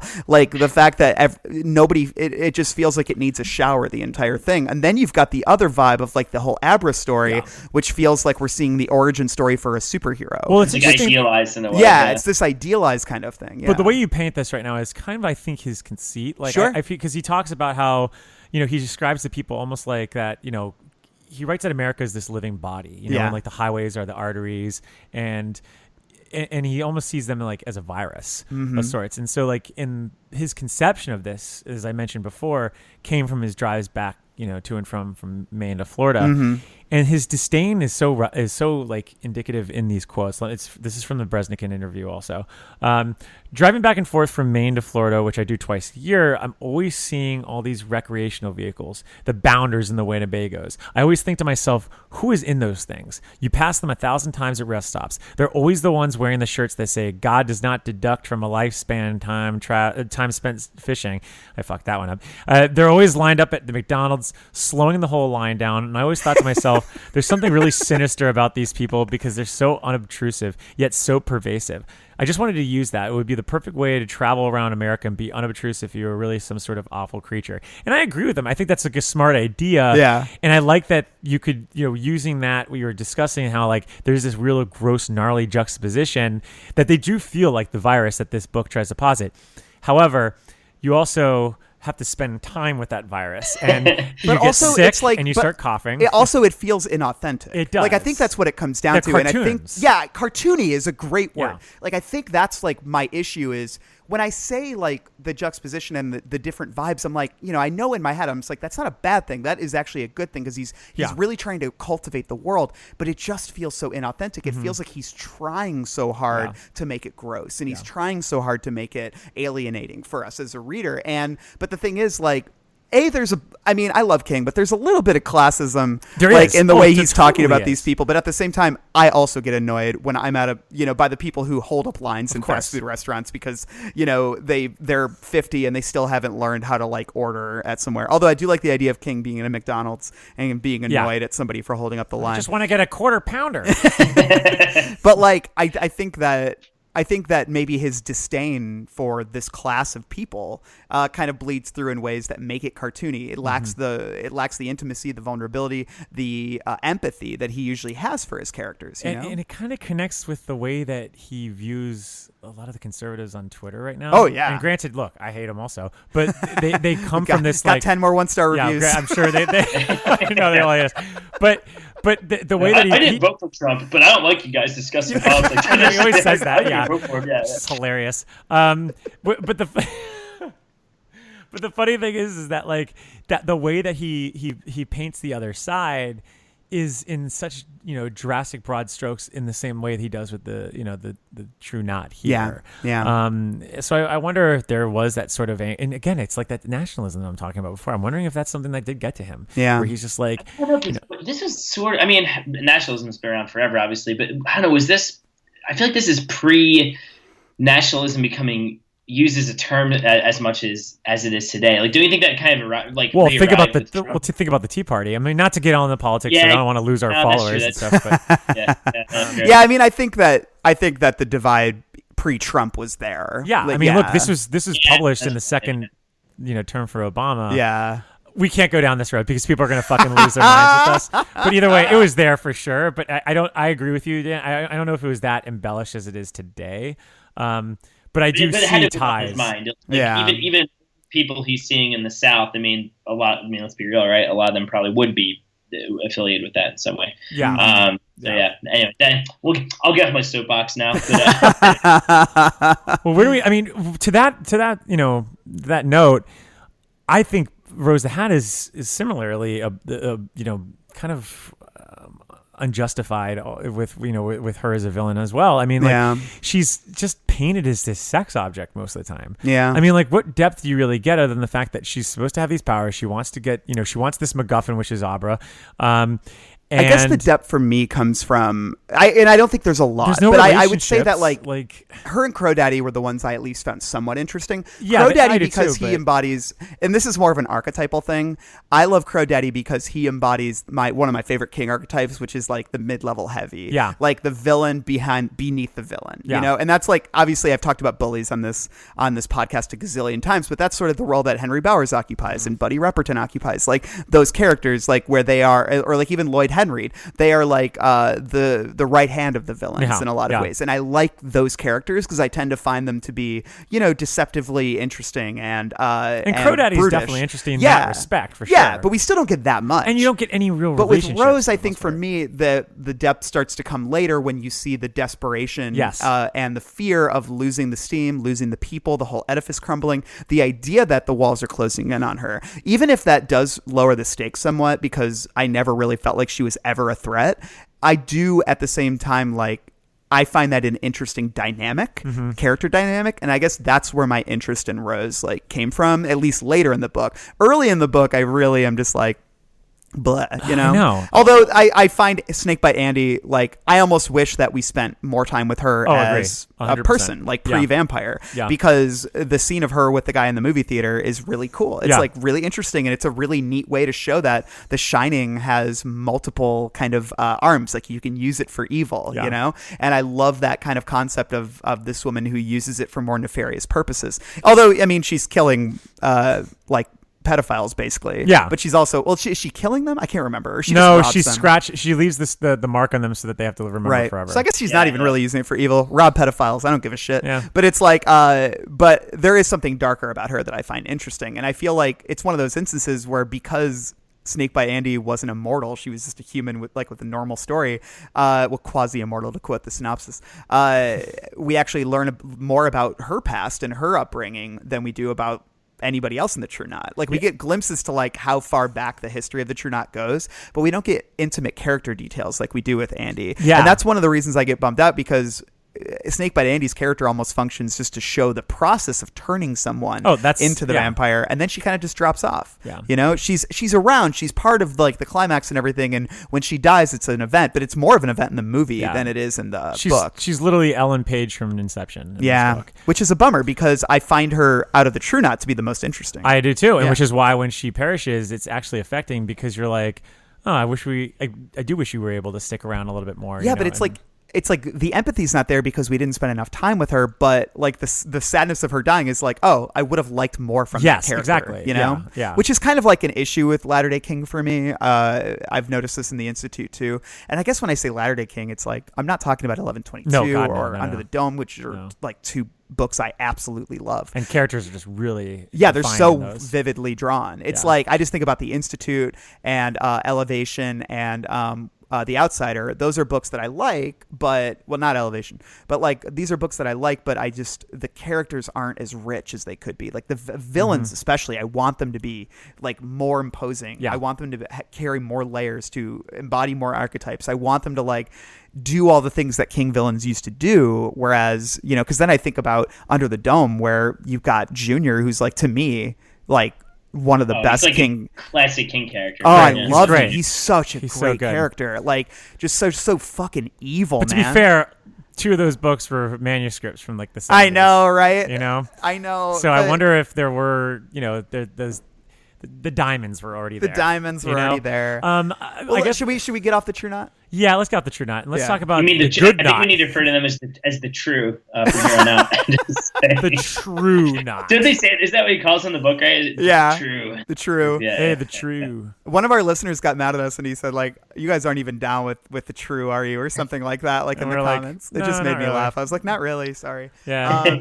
What about the what would be the opposite? The false unlaced the false unlaced sneakers. The false untied shoelace. Well, why don't we talk about some of Danny's like buddies? Because I think we talked a lot about Danny already. I think that's pretty good. I mean, we can we'll touch on Danny more as we talk about him in relation to. Now with buddies, are you referring to his contemporaries or his ghost friends from? His ghosties.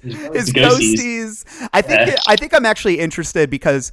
One of the things I liked about the movie was that there was a lot of like streamlining in terms of the way that the friends get involved. It's like there's a bit in Insomnia. I'm going to make a little Insomnia reference here. A book that I think I would stand for over most people on the pod because I do like that book. But there's a bit that I always found really dumb, which is like Ralph, the main character, like bonds with this pharmacist named Joe, like early in the book. And then later in the book, like for pretty much no reason, like Joe becomes like part of the climax. Like he's just there because I think King liked writing him, and he just shows up like he's driving a car with like one of the characters, with like one of the main characters in it. And then I just remember Ralph going, Joe, how did you get involved? It's kind of like that Seinfeld episode where Jerry's in the confessional booth and he's talking to the priest, and the priest is like, doesn't like his joke, and then all of a sudden he turns, and then George is like, Jerry, I need to talk to you. Yeah. It's like, how the hell did you find him?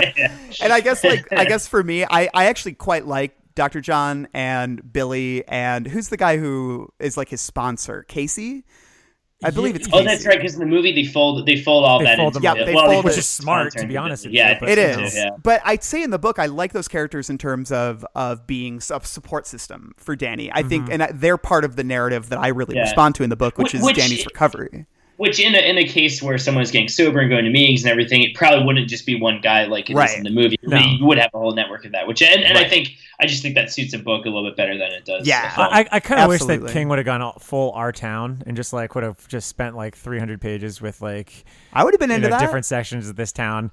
It sounds lots kind of like that for a while. Yeah, that's like exactly like I love the ensemble pieces, and so like. I enjoy in the book. I like spending time with Billy. I like spending time with John, but at the same time, I don't need them to be part of the adventure. No, like, not at all. They're always like in the car and driving around with Danny, and I like that they cut all that in the book. Yeah, I mean, like one person drives, which Danny could have technically done. Although they make the I mean.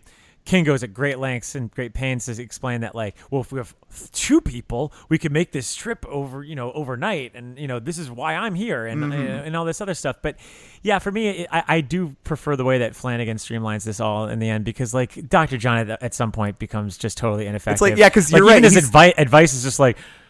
Yeah, it's crazy, but hey, I believe him. It's just Well, that points to one of my bigger issues with the book, which is that there's a lot of redundancy in this book. There's a lot of explaining the same things to characters like Abra's parents, Dr. John, Billy. The same explanations keep happening, and I remember like getting so mad. I'm like, King, you could have cut 75 pages out of this book if you didn't reiterate everything over and over again. And because I was getting so annoyed, I'm like, I have to sit here and watch them explain this to Abra's parents, and Abra's parents are not well developed characters. Oh, they're very boring characters. Yeah, they're at the same level as the guy in The Dark Knight that's just like, why aren't we talking about this? Like that's they're literally what a weird like thing to pull, because they're just all they are they're fixtures to keep the plot moving and to ask the right questions. And like for me, it's like that's such a boring fucking thing to read, and especially as you're mentioning, like I don't need to read this again. Let's just keep this going. Yeah, and your other there are other more important characters that you can devote time to. Yeah. And I guess if I don't know if we're talking about like the Stone family yet, but like this revelation that you get at the end that they're related has absolutely no bearing on the story whatsoever, other than to be like a shock value thing in the climax. Like, I know. Well, I think we can talk about them. It feels just so happenstance too, and I guess the argument could be for like, oh, cause wheel, everything's connected or whatever, but. It just feels like such a tacked on thing. Yeah. I don't know. It's like how Flanagan completely excised. Oh yeah, because it's like there wasn't even really the appearance or like the haunting of it, because they cast a woman of color or a girl of color to play Abra. So it's just kind of like, and even Dave. Yeah. And so it to me was this kind of like I kind of appreciated Flanagan just being like, yeah, we don't need that. And then but I will say I like in the movie that they actually kill Abra's dad, because it ups the stakes. Well, that's the thing. There's stakes. Yeah, like you're like nobody dies. Yeah, like that made Crow Daddy infinitely scarier because he jammed a knife in his chest. Yeah, and Mike said before, because I asked you guys before seeing the movie, I'm like, well, how closely does he adhere to the book? I knew that the Overlook would still be around because they had showed it and everything, but I'm like, is it just the same finale just transports to the Overlook? And I think it was you, Mike, said that the whole third act is different. There's way more stakes and. That because the book does deflate a little bit for me once we get to that ending. Even though we're on this campsite or whatever that is where the Overlook was, like everything just feels kind of far apart and not and just like a little lumpy, The thing that I kept thinking about, because obviously the Overlook is a character itself, so that falls into heroes and villains. But you could just reading this book, you could tell that like King so wishes the hotel was still there, because oh wow, there's a there's a lodge. Yeah, there's like a hotel. He has to make up a building that wasn't really there in the original book. I almost wonder why he didn't just have. I mean, you still the ghosts are theoretical. Well, some of them that aren't locked in lockboxes are still supposed to be around. I almost wonder why it couldn't be some kind of spectral projection or something. You know what I mean? Or like they get transported back into the spirit realm of the Overlook. I mean, this is supposed to have supernatural qualities.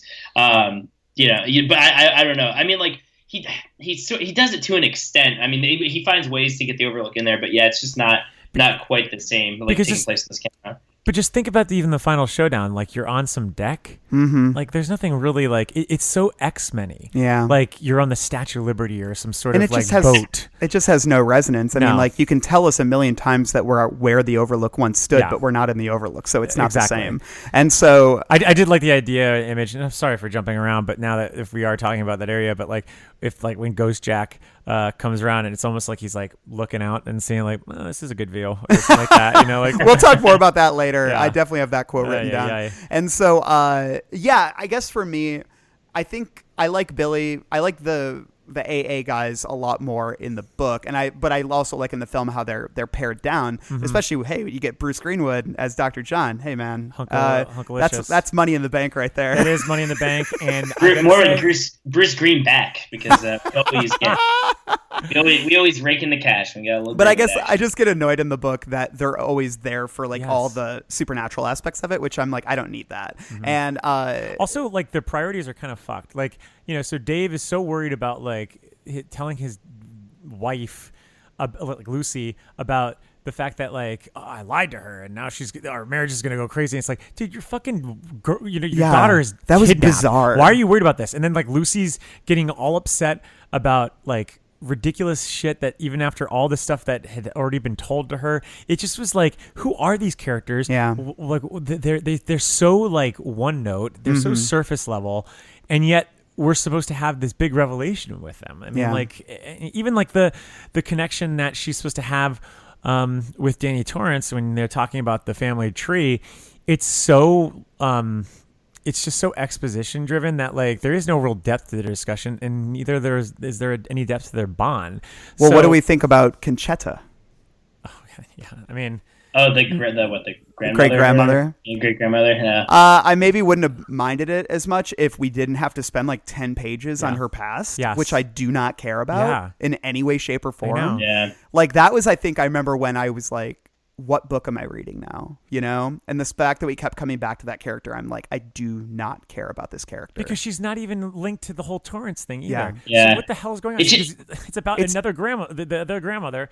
And then he just uses it as like, oh, she becomes like a weapon. Yeah. That he uses later to like kill off a bunch of the Knot people, which is just bizarre. Yeah. Like when you talk about like dissecting The Shining, like some like deconstructing The Shining and the lore and taking the mystery away from it. That's a good example where it's like, so what? He's sucking up this woman's essence and then spitting it out at these people, and then it like kills all of them. It's like, what? Yeah. Like that is so dumb. It's like an RPG. Yeah. Like I have to go to the hospital to get this. Oh my God. Serum. You're totally right. So then I could go over to Sidewinder and kill Rose the Hat. It's so strange. Yeah, it's like strange. we just spend, I don't know, and I just feel like so much of this book could have just been chop.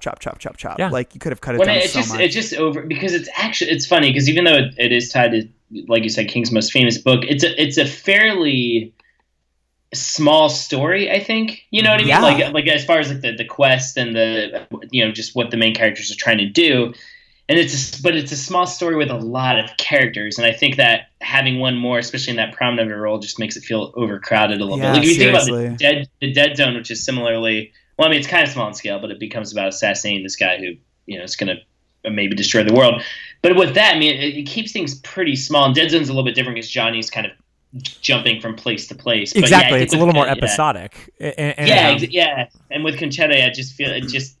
Yeah, she feels like a device, but also like a device that's not really needed. And there's a million other ways you can. Well, it's like I'm a huge fan of Ensemble King. Like I love, Me like too, I think about Needful Things. I think about Salem's Lot. I think about Under the Dome. I love these books where like we spend time with all these different people and watch them all coalesce into one. But it's like here it's one of those instances where these other characters are not interesting and they're all too tied. Like, when you just have like they all depend on their relationship to Abra and Danny. Yep. And that's fine. Like they exist. They don't, their individual lives serve no purpose, don't inform the story. They exist only as they exist as, arms of Abra and Danny. So I sit there and I'm just kind of like, well, that's fine, but we're spending way too much time with them then. Do you know what you summarize though? What? Pretty much every YA novel. Yeah. Where you have these That's two true. lovers or two lead characters or two kids, and you have these superfluous fucking parents and superfluous friends that may Not come all back in YA. the We sequel. shouldn't trash YA. Yeah, in I'm not gonna general. trash all YA. There's good YA. There's some good YA. Lots of good YA. But there's a lot of like, If we trash YA, the YA authors will come at us on Twitter. I know. If you've been in the news lately. I do think that a lot of them, and you could just even see this in the movies, is that they all, exist strictly to serve the narrative of those two, main protagonists. And a lot of the times they are just like background fodder. Yeah. And most of the time I only recognize this because I actually only recognize the fucking actors and actresses who are playing these characters. Yeah. Because most of the time I don't really actually even know who some of the younger stars that are playing these leads. God, I sound like an old person. Well, lest we get a bunch of 1-star reviews, we do like YA. Yeah. It has some issues, but I think it points to what we like about Stephen King, which is that usually the main characters are just one of many interesting journeys that we see throughout King books. And those are the best King books, are the ones that give us like you, I think the way you phrased it that I always loved was like, he's so good at writing short stories within books, Yes. Yeah. And those short stories always feed into the larger narrative. And a lot of those short stories, the people that emerge from them often end up playing like really interesting pivotal side roles. You just think of like, when you think about King, you think about character, and that's what's so great about it. You don't think about like the main character often. Like who reads Salem's Lot and comes away saying Ben Mears is my favorite character? No, you love it because you love the ensemble of it. Yeah. And so here, I think that what we're saying is like these Lacking side the characters stories. are just lacking. They're not very interesting. Yeah. Yeah.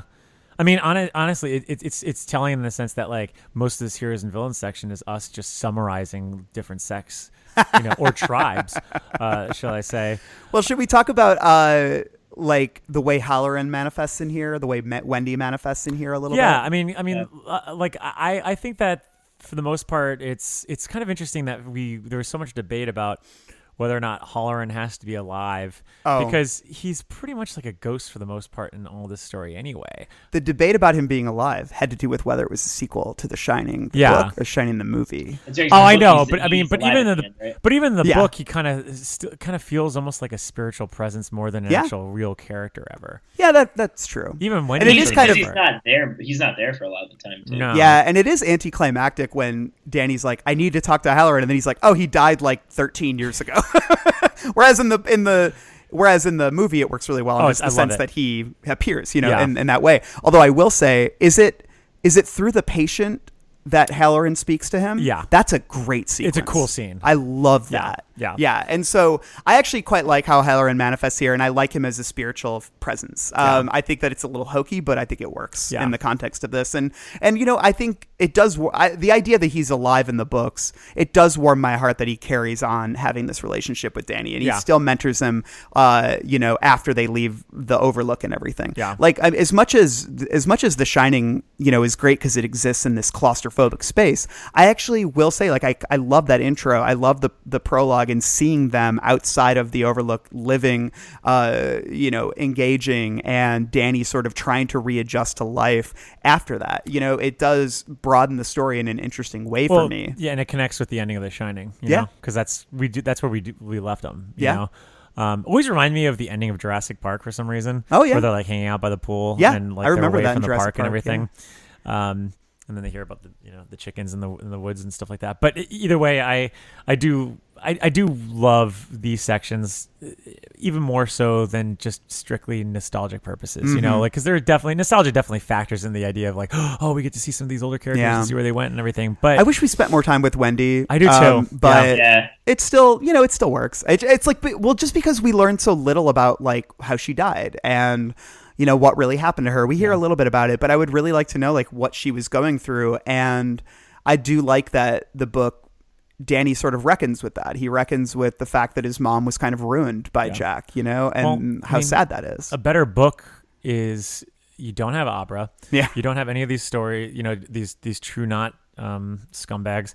And you just basically have Danny working, at the at the house, and he's having to kind of deal with his own his own mother's death, and he's able to help all these people at the hospice, and yet he can't get over the fact that he couldn't help his mother. Yeah, and you could have all these great flashbacks that go into the past, and also have some sort of shine moments, and have you could still have horror elements to it, but have it more lean into the dramatic tendencies, because if that was one of King's strong suits in the early aughts here, or the early teens, then that might have warranted a better book also, and it also would have been far more structured too. I mean, like, this book goes all over the fucking place, and it's telling that, like we were saying, that it's a small story, but it's so patchy, and there's just so much of it, and it's all over the place. It's all across the nation. It's this it's not classic King in the sense that it's centrally located to certain places in small towns. It's all across a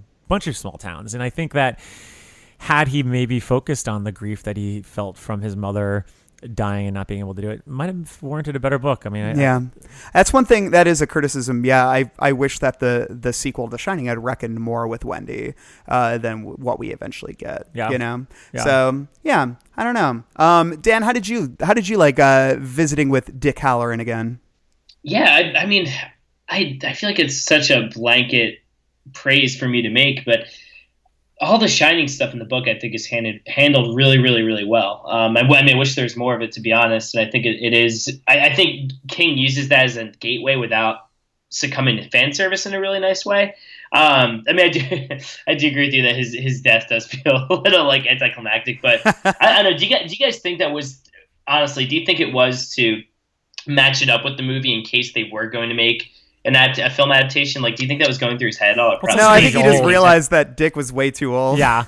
Like, if he wanted Danny to be in his 40s, that would put Dick, like, in his, like, hundreds, I wish he was like Professor X, where he could just live till he's, like, 90 years old or something. Well, I remember reading it the first time, and I was just like, wait, is Dick really gonna be alive still? Like, it just would have cracked me up. It could have been like, you need to help her, Danny. Someone will come along. Someone has come along. Or what if it's like, we got a new patient? It's Dick Halloran. It's Dick Halloran. Oh my God! I can't believe the coincidence. He's like, Danny, before you usher me to death, we need to have one last adventure. and he opens the fridge and it's ice cream.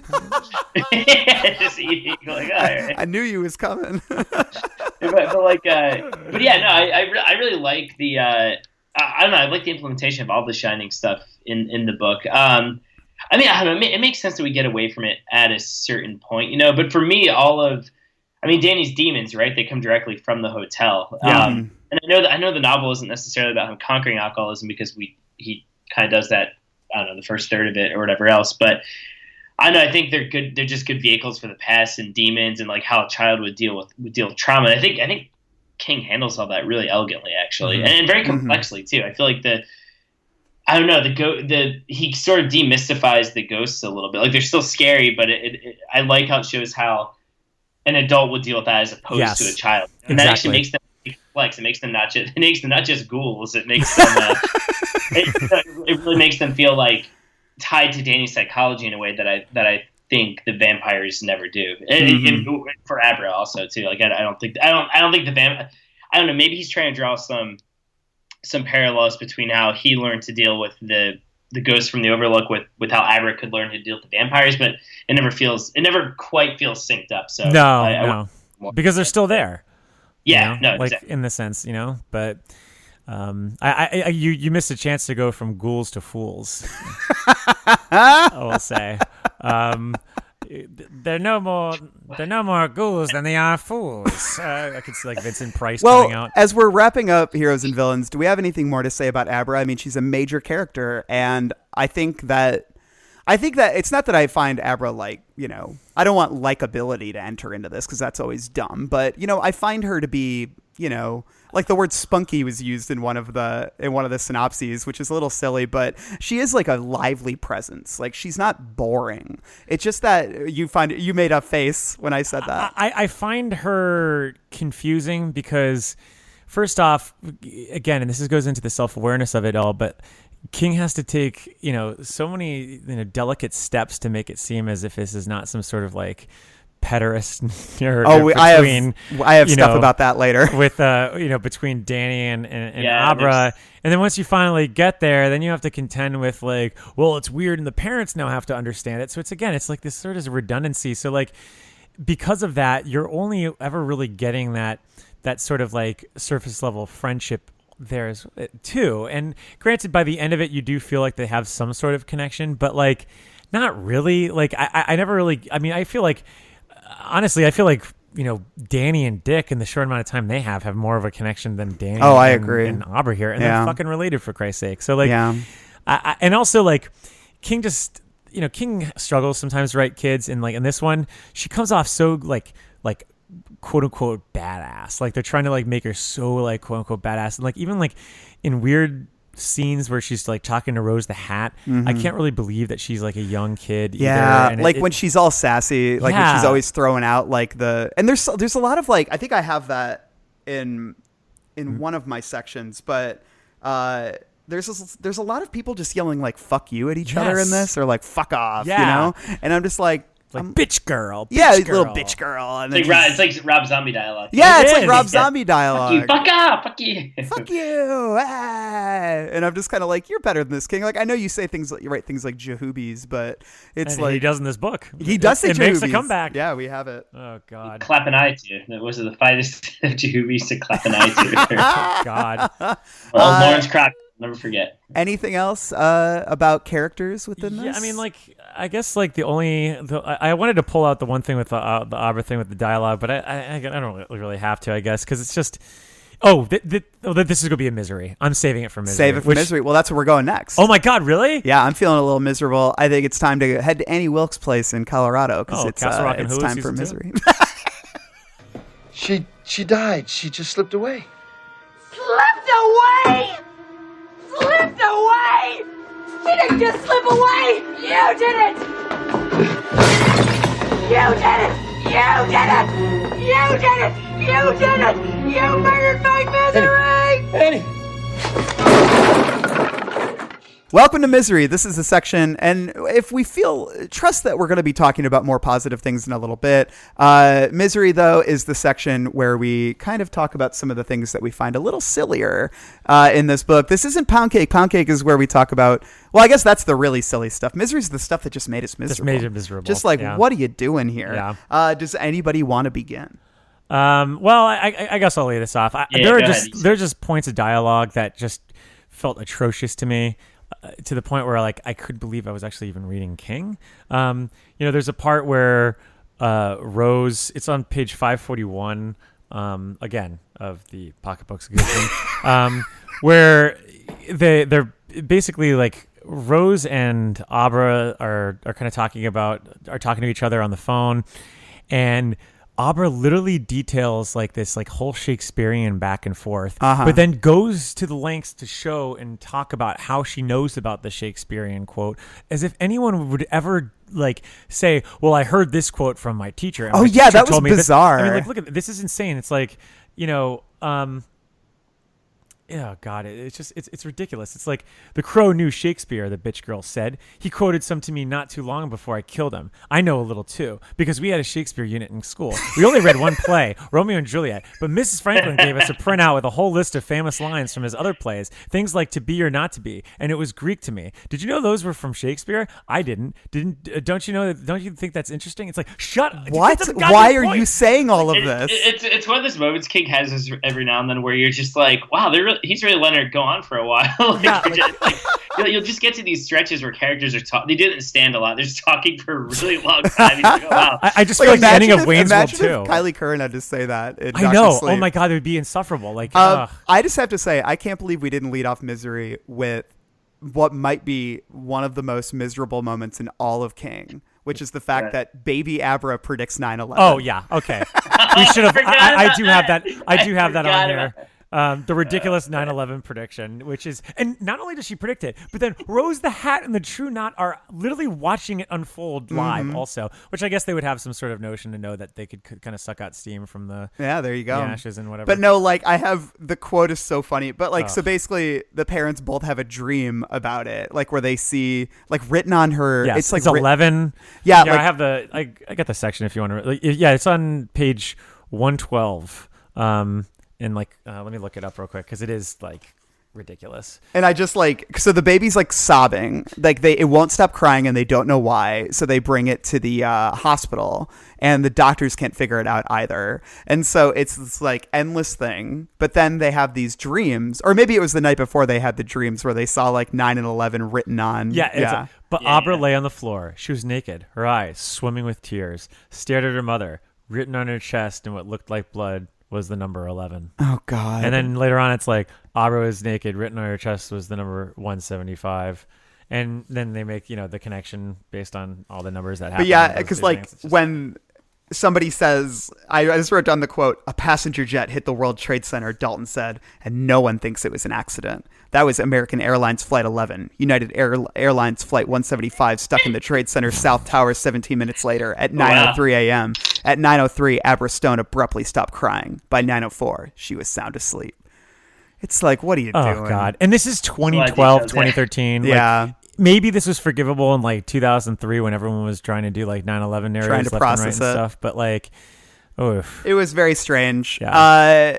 Other misery. I've got one. This is toward the end of the book. This is I don't know. I'm questioning how bad this is. I just kind of flagged it because it reminded me of the some of the assembly scenes in the stand and like the meeting scenes where remember in the stand there's a lot of cracking like the "we will stew" and then hearty laughter. Yeah. There's one at the end here in the it's toward the very end of the book on 514. Dan's at an AA meeting. Okay, so here he's going forward to take his chip. The crowd applauded as Dan walked forward slowly to keep pace with Casey, who now walked with a cane. John handed Casey the medallion with 15 printed on its face, and Casey held it up so the crowd could see it. "I never thought this guy could make it," he said, "because he was AA from the start, by which I mean an asshole with attitude." They laughed, and then they laughed dutifully at this oldie. I mean, it's definitely not as bad as Abra predicting 9/11, but I just so. It doesn't even bother me really. Just I always laugh at those. Yeah, like the folksy, like like just the crowd being really supportive toward everything. I guess they would at an AA meeting, but I don't know. Just I got flashbacks to the "we will stew." We will stew. I have a line of dialogue. I can't remember. It's something Danny's thinking. I can't remember exactly what the context of it is. I just wrote this down, but it says, "Maybe we can become pen pals, sure, and maybe a cabal of Victoria's Secret lingerie models would crack the secret of hydrogen fusion." Yes, I had that. I was like, what the fuck? What are you doing? It's so strange. Oh God, yeah, that was bad. And then also like there's this weird like sort of Hallmarky like NBC's This Is Us bullshit thing where they're like they're Dan's basically talking to all his pals back in New Hampshire, and they're all like like, oh God, this is so. "No relationships to the first year. That's the rule of thumb," Casey said. "Very few recovering alkies take it seriously. You did. But Dano, it's time you got regular with somebody." And it's just like, it's like, God, are you really writing for like Hallmark Channel at this point? There's maybe that's me a little bit of an overstretch or whatever. But well, along with, if we want to talk about Hallmark dialogue, when after the great grandma dies, somebody comes in and they're like all worked up, and Dan just goes, "Lower your voice," Dan said without turning. "You're in the presence of death." Yeah. And I'm just like, and it's like Garth Marenghi. That's like a Garth Marenghi line. I know it is like a Garth Marenghi line, and like this is like her daughter, like the great grandma's or like granddaughter or whatever. Yeah. And so it's like, don't be an asshole to her. She just lost her great grandmother. Exactly. Yeah. She's allowed to yell a little bit. Yeah. And then like in Halloween 4, hey, hold on 1 second. Jesus ain't got nothing to do with this place. Jesus ain't got nothing to do with this place. And then there's another great bit. This is kind of along the lines of the Victoria's Secret lingerie models. It's just one of those sections where you're just like, this has no purpose being here. Yeah. Dan was sitting in the waiting room, leafing through a copy of OK with Prince William and his pretty but skinny new bride on the cover, when he heard a lusty cry of pain from down the hall. 10 minutes later, Fellerton came out and sat down beside Dan. He looked at the cover of OK and said, that guy may be heir to the British throne, but he's going to be bald as a 9-ball by the time he's 40. Yeah, I didn't appreciate that. It's just like all this this shaming in a tiny little paragraph. Pretty but skinny. As a man who's going bald himself, I do not like that. Psy King. It was just bizarre. Bizarre, and it doesn't mean like there's a lot of pop culture in this that doesn't need to be in here. My girlfriend takes great offense of the Shrek-mobile that happens to be in here for no reason. And the true they know a lot about pop. I mean, I guess they would. They're old, so but it just feels funny. Harry Potter. Yeah, Crow knows Harry Potter. I had it written down somewhere on here. Like that is, definitely hip to pop culture. He knows about Amy Winehouse, and then I think he also does a Golem reference too. I like in terms of bad dialogue. I also have so instead of bargaining or begging, she screamed defiance down at them. Fuck you both. The girl's terrible smile widened. Oh no, she said. You're the one who's fucked. Come on. What is that? And then there's like the phrase uniquely variable talent, like was in a line of dialogue. And I just wrote in all caps, people do not talk like this. No. And then I think we all need to talk about the way that, two things. King's weird commentary on looks has always been a thing. Like we always talk about that, but, women. But he describes Abra here as pretty but not beautiful, which is just, it's weird when you're writing about a 12-year-old girl. Yeah. It's weird. And I actually had to say at one point, like I wrote in my notes, I just said, stop talking about how pretty children are. Yeah. Is a line I wrote, because it's like every character needs to be described as to how, if they are beautiful or not in kind of in a broader sense, and it's always a little bit weird, and it's especially weird when you're doing it about children. Yeah. And he does it like about one of Abra's friends too, like who's like a preteen. Yeah. And it's just weird. And that ties into the sort of like weird way that King handles Danny and Abra's relationship, because obviously it is weird because he's a lot older than her and she's a child. Well, so it's good that they're self-aware about it a little bit. They're self-aware about it, but I remember that there's this bit, and I'm trying to bring up the quote, but I can't find it right exactly. But it's like when Danny first shows up and talks to Dave, like Abra's dad, and he's and like he does a thing like it's not bad or whatever, but then when he starts to explain, he's just like, so basically she messaged me on the computer. And so it's immediately like you're saying all the worst things. Yeah. And I think there's like a reference to Catch a Predator at one point. I think so, yeah. Which, one of my favorite shows. Well, they make that of all line time. about it being, this is creepy. They kind of allude to it being creepy, like when they first meet, but it's like the Jerome thing in Mr. Mercedes, right? Like, it's like just because you're alluding to it doesn't mean that it doesn't feel right. You're still weird. It's like clearly it's still part of the fabric of it, and I just think he sort of obsesses over it a little too much. Yeah, like, he does. He points to it so often that it's like I don't know, it just starts to get weird. Yeah, but I mean, are you surprised when like literally like the second or third adjective to describe any woman is always what's their breast like? Yeah. I mean, it's literally every female character. So, and It's that's, bizarre. and I think a lot of that is just because, he cut his teeth in a lot of men, like magazines that are catered to men. Mm-hmm. And so Adam and Cavalier and all those. Yeah. I mean, they're like pulpy magazines that he was writing pulpy stories for. So I think it's always just going to be in his DNA. So I try to pull my punches a little bit too much when I say that stuff, but like at this point, later on in your career, and especially as you mentioned with like dealing with kids, you gotta, it's you gotta watch out a little bit. So I'm getting a little cold. Yeah, I think are we getting? Is that the cemetery? It is the cemetery. Let's go inside. What's the bottom of the truth? Well, sometimes that is better.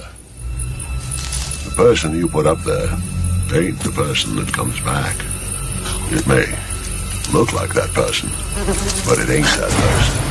Because whatever lives in the ground beyond that cemetery ain't human at all. Okay, welcome to the cemetery. This is where, I think this is the section you've all been waiting for. Oh, yeah. This is where we talk about the spookiest things, the creepiest things, the stuff that got under our skin throughout this book. And I actually have quite a bit. I do too. I feel like we've been ragging on the book, but it does have some pretty creepy moments, especially in that first stretch, I think. Agreed. Does anyone want to kick it off?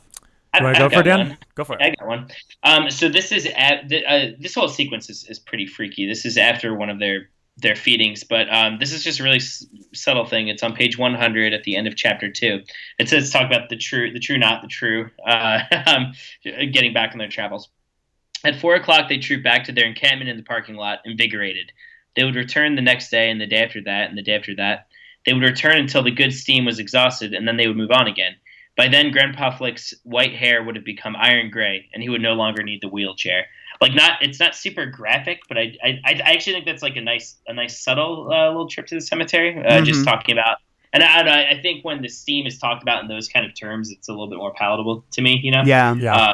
Just it doesn't get too bogged down in mythology or details. So that was one that I picked up. But what about you guys? I think right up at the top, I got one, and this is just it's a little bit It's a little bit much in the way that King can be sometimes, but I still find it kind of effective. It's when Dick is talking about his grandpa, who he calls Black Grandpa, and basically he dies, and Danny asks, when did he come back? And then I'll read from here. Dick dragged deep on his cigarette and exhaled smoke through a smile. You didn't need to peek inside my head to get that, did you? Nope.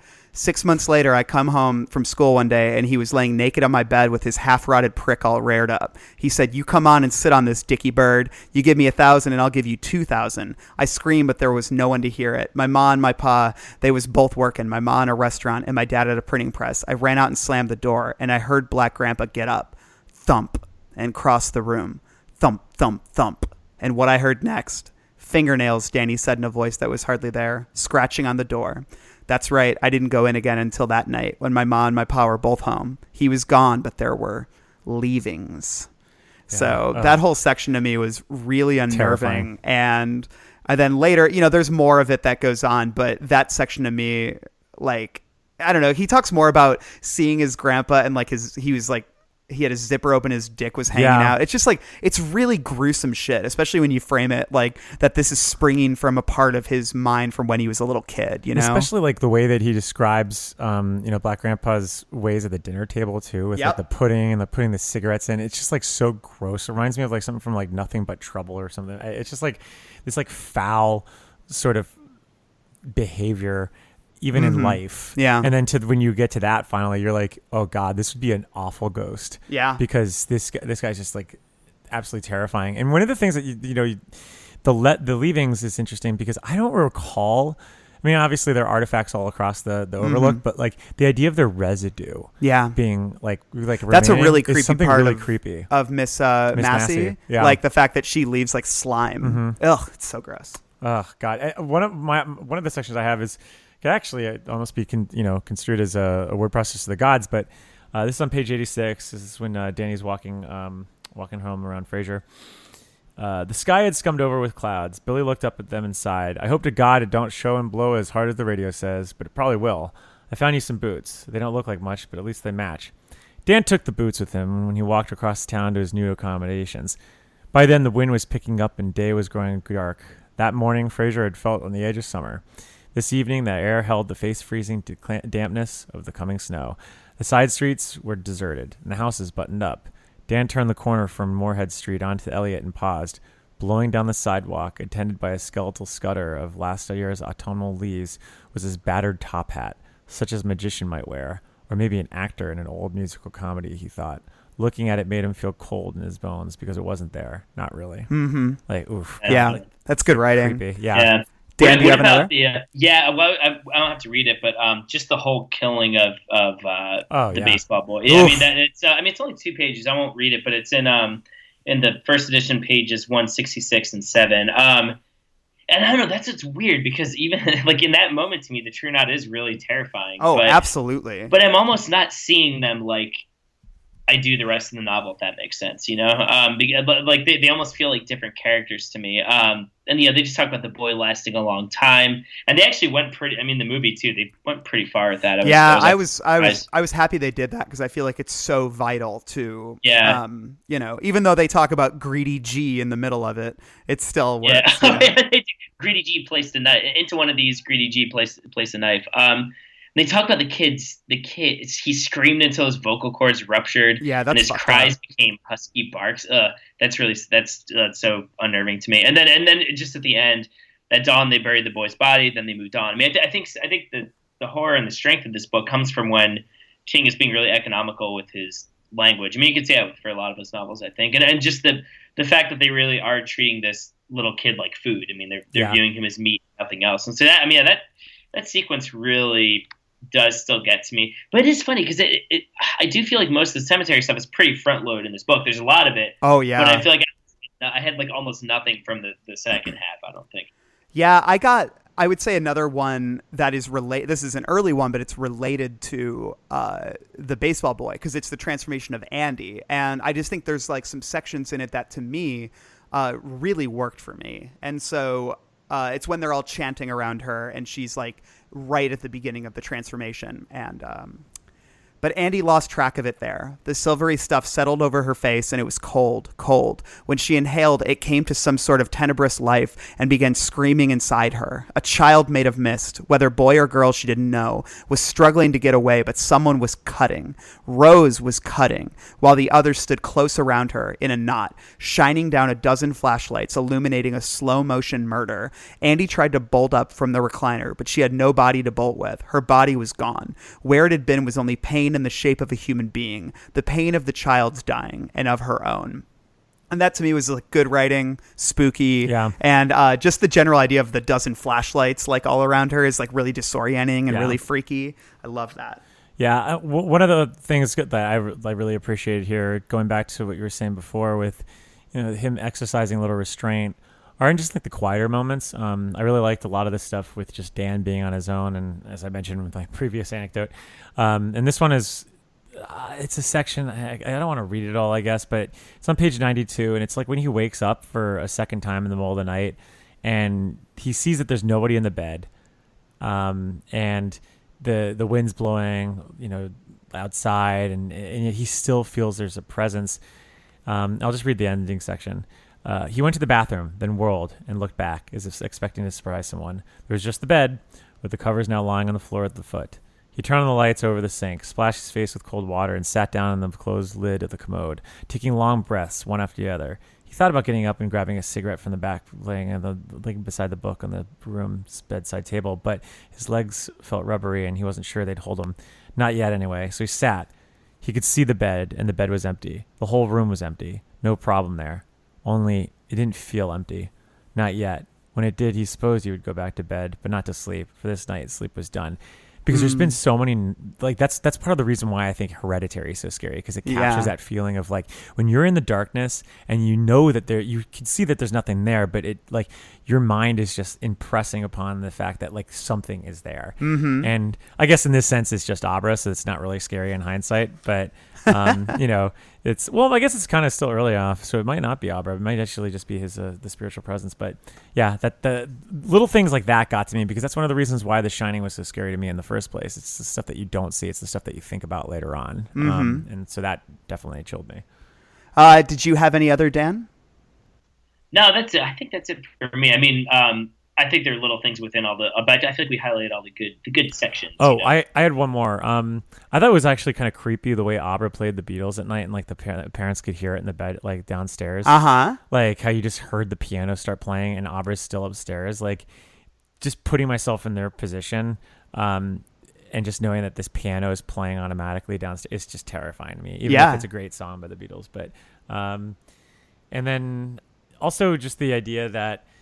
And this is just chilling because I had a grandmother who had Alzheimer's, but like when Danny's visiting Eleanor, that's what I have up. Oh yeah, you got it with like. But you say what you like with like the visitors, like the idea that he couldn't distinguish whether or not like she actually had visitors, if she was just having like her Alzheimer's and her memories, and or if there were actually ghosts that were visiting her at night and whatnot, which is fucking terrifying. Yeah, she says they are passing even now, an endless parade of them. They smile, they bow. A child wags his tongue like a dog's tail. Some of them speak, and that to me is like super freaky. So she's talking about. the ghost she's seeing, and Danny doesn't know what she's talking about. And then later he kind of senses, he sees the ghost passing through the wall, in the place. And that to me is such a freaky, resonant moment. It's like, but it's like haunting in a very elegant sort of, I don't know, it's like spectral, and there's something really like lovely about it while also being really unnerving. It reminds me of kind of like the scene in Ghostbusters 2 when it's like, oh, the Titanic arrived, and then you see like all these like, people walking. I always thought that was really eerie. I did too. And then and it's played for laughs too. Chief Marin is there and stuff. But even in the library ghost from the first one, before, obviously it's scary when she yells, but just like sort of her just standing. She's looking at the book. Yeah, looking at the book and shushing is very like, it's always been eerie and like freaky to me. So any other visits to the cemetery? Not I said. Yeah, I think that was what I got. Like you said, Dan, a lot of it's really front loaded, but there are a couple of good sections later on. But I think for me, the real kind of terror kind of goes away after the baseball boy, because that to me is like the high point of kind of the. I wouldn't say the high point of the horror, maybe, but it genuinely left me feeling like unnerved. Yeah. And it's good writing on King's part. Well, then, now that we've spooked ourselves, why don't we comfort ourselves with chicken soup for the word processor of the soul's soul. Nice. Let's go there. Yeah. And we're going to make a new rule. Whenever I'm in here, you hear me typing.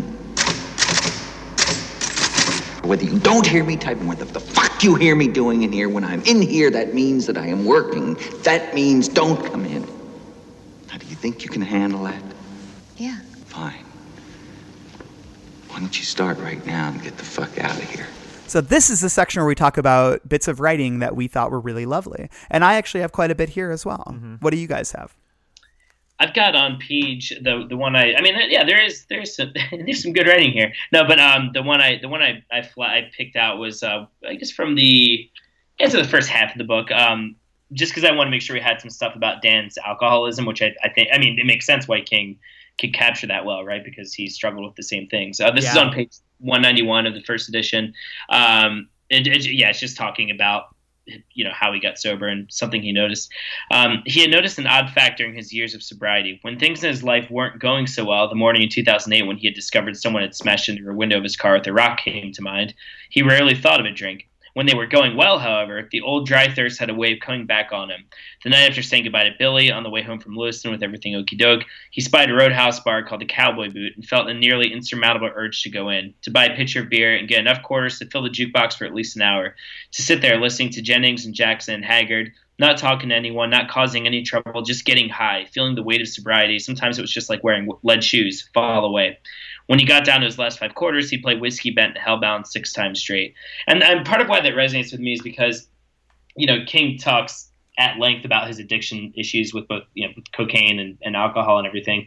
And I don't think he was ever a partier in the sense that he would, go to these celebrations and get loaded and do tabloid-worthy things. I feel like he was a very quiet drunk, and it's more about just this private kind of weight. And I think sometimes we see the other kind of alcoholism, portrayed in pop culture. So I was just drawn to that description, and it just felt like it was coming from a very real place that he had experienced.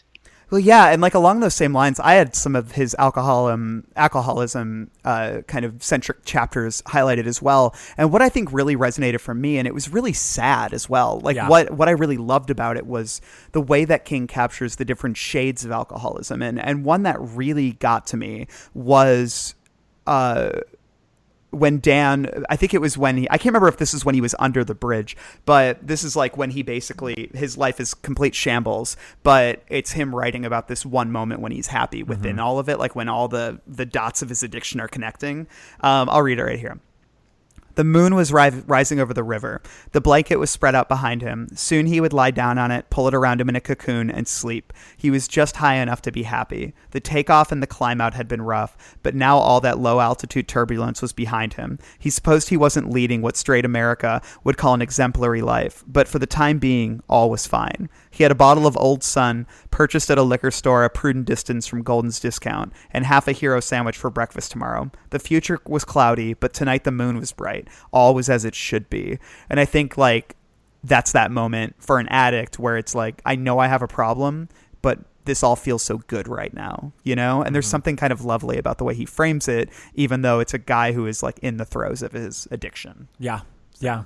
And in that kind of in that similar vein, my piece comes from actually The True Knot, which is really weird. Ooh, bring it. You mean The True? The True, of course. I'm just kidding about that. Yeah.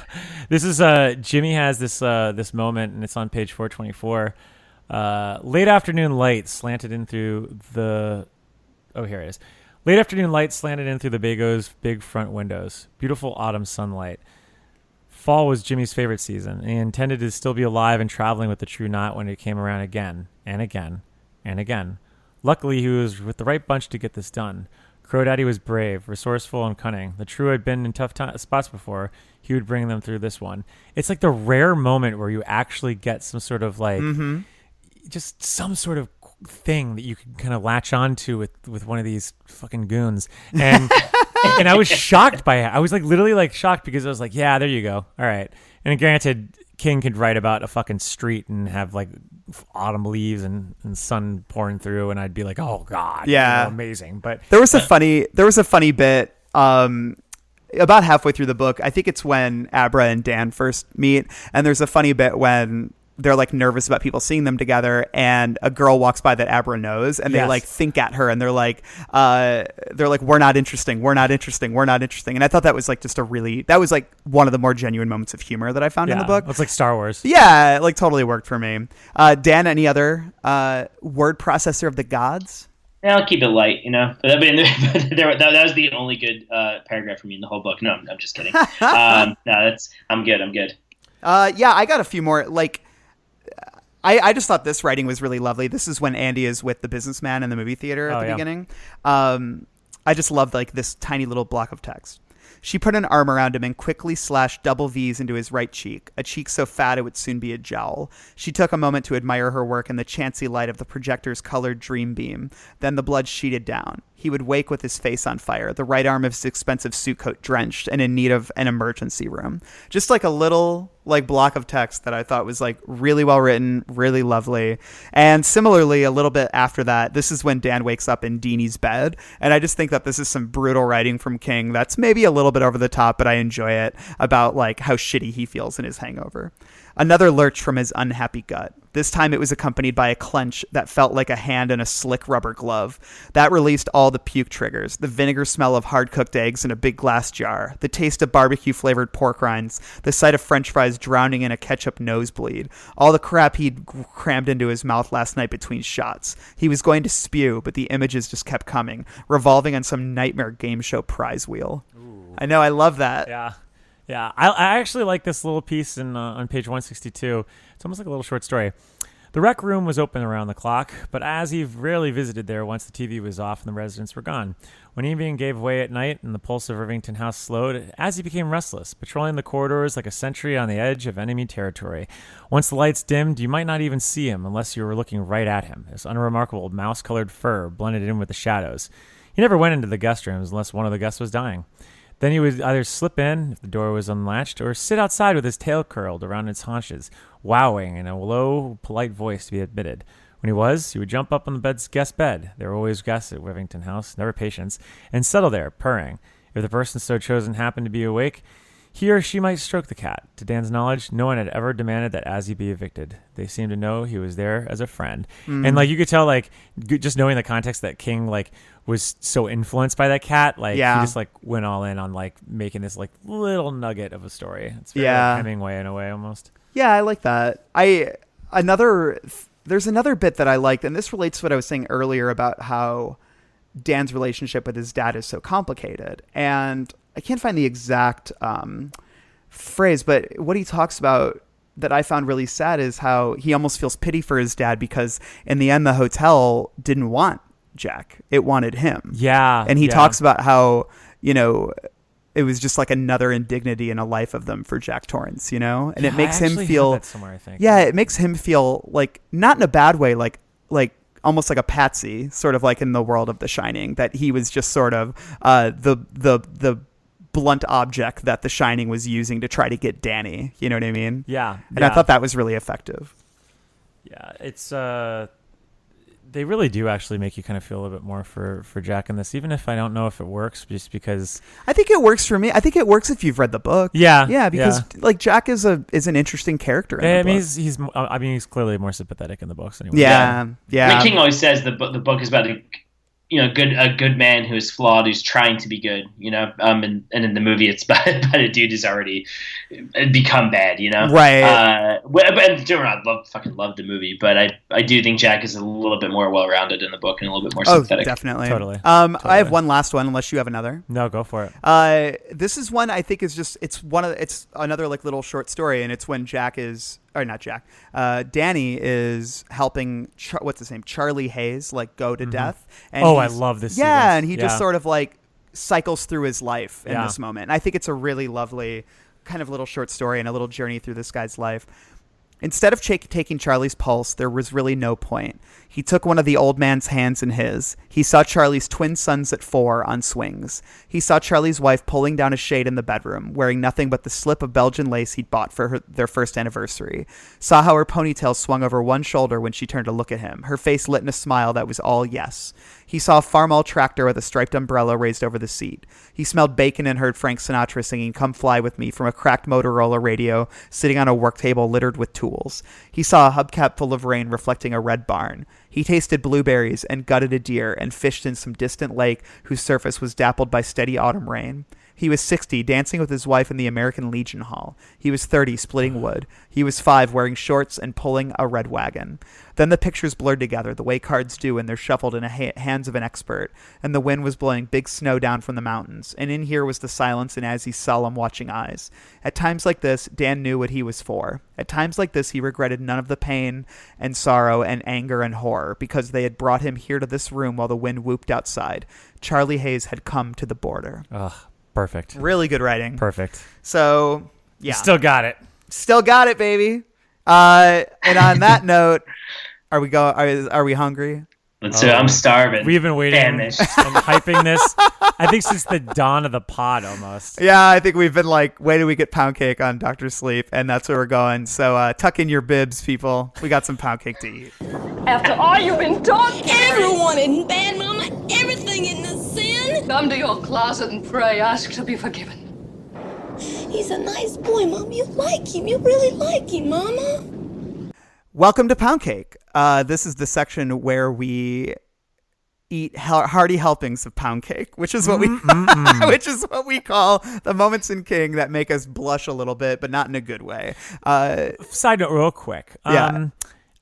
I was at a chili cook-off recently. Okay. Is there really that much difference between pound cake and cornbread? Dan? I feel like resident piggy. Piggy Caffrey. I think cornbread to me is a little bit saltier and a little bit crumblier. I think pound cake is sturdier. It's moister. It's that's true. Okay, yeah. Right? Yeah, I think so. If I'm although thinking I was thinking about it the other day because I was like, I don't think I'd mind if I had chili on top of like pound cake. Yeah. I think it's probably better with cornbread. I mean, it probably is better with cornbread. Dan, why don't you kick us off with some pound cake? Yeah, this is I'm gonna keep flipping through after I read this one to see it because I was so enamored with the pound cake. I wasn't writing down specific page numbers, but I do have the one. I think it might be it can't be the first instance of it, but it's one of the first times with the true that we get it. Okay, so this is after they've fed, and they're getting ready to travel again, and she says, "This is Rose and Crow Daddy." Rose says, "We'll find her when it's time. Don't worry. If you say so, you're the boss." "That's right, honey bunch." This time, instead of patting his thigh, she squeezed his basket. "Omaha tonight? It's a La Quinta Inn. I reserved the entire back end of the first floor." That's funny. You're like, we're gonna have a fucking orgy. I got the whole floor. And then she says, "Good. My intent is to ride you like a roller coaster." "We'll see who rides who," Crow said. He was feeling frisky from the Trevor kid. So was Rose. So were they all. He turned the lights on again.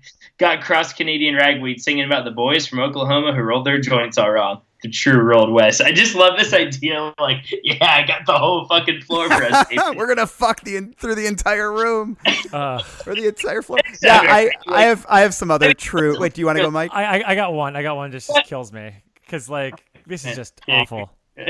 So this is so stupid. So it's on page 191.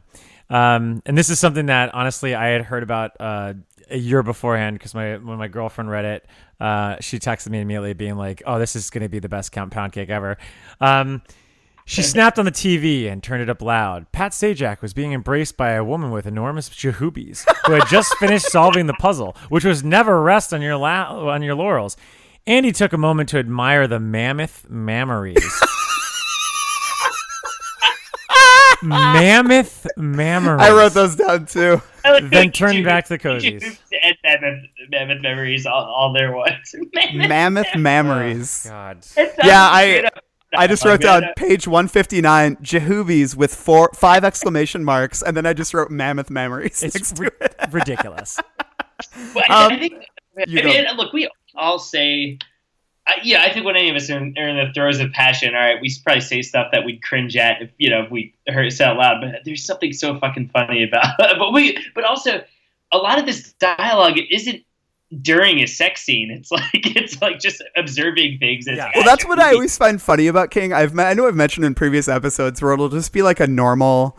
And like I remember there's like a bit in Pet Sematary that I always find really funny because it's just a normal like casual scene, and then out of nowhere it just kind of like, yeah, it's like fucking a pussy or something like that, and it's just like, wait, what the fuck? Like why did it have to go there? I have some good ones from early on.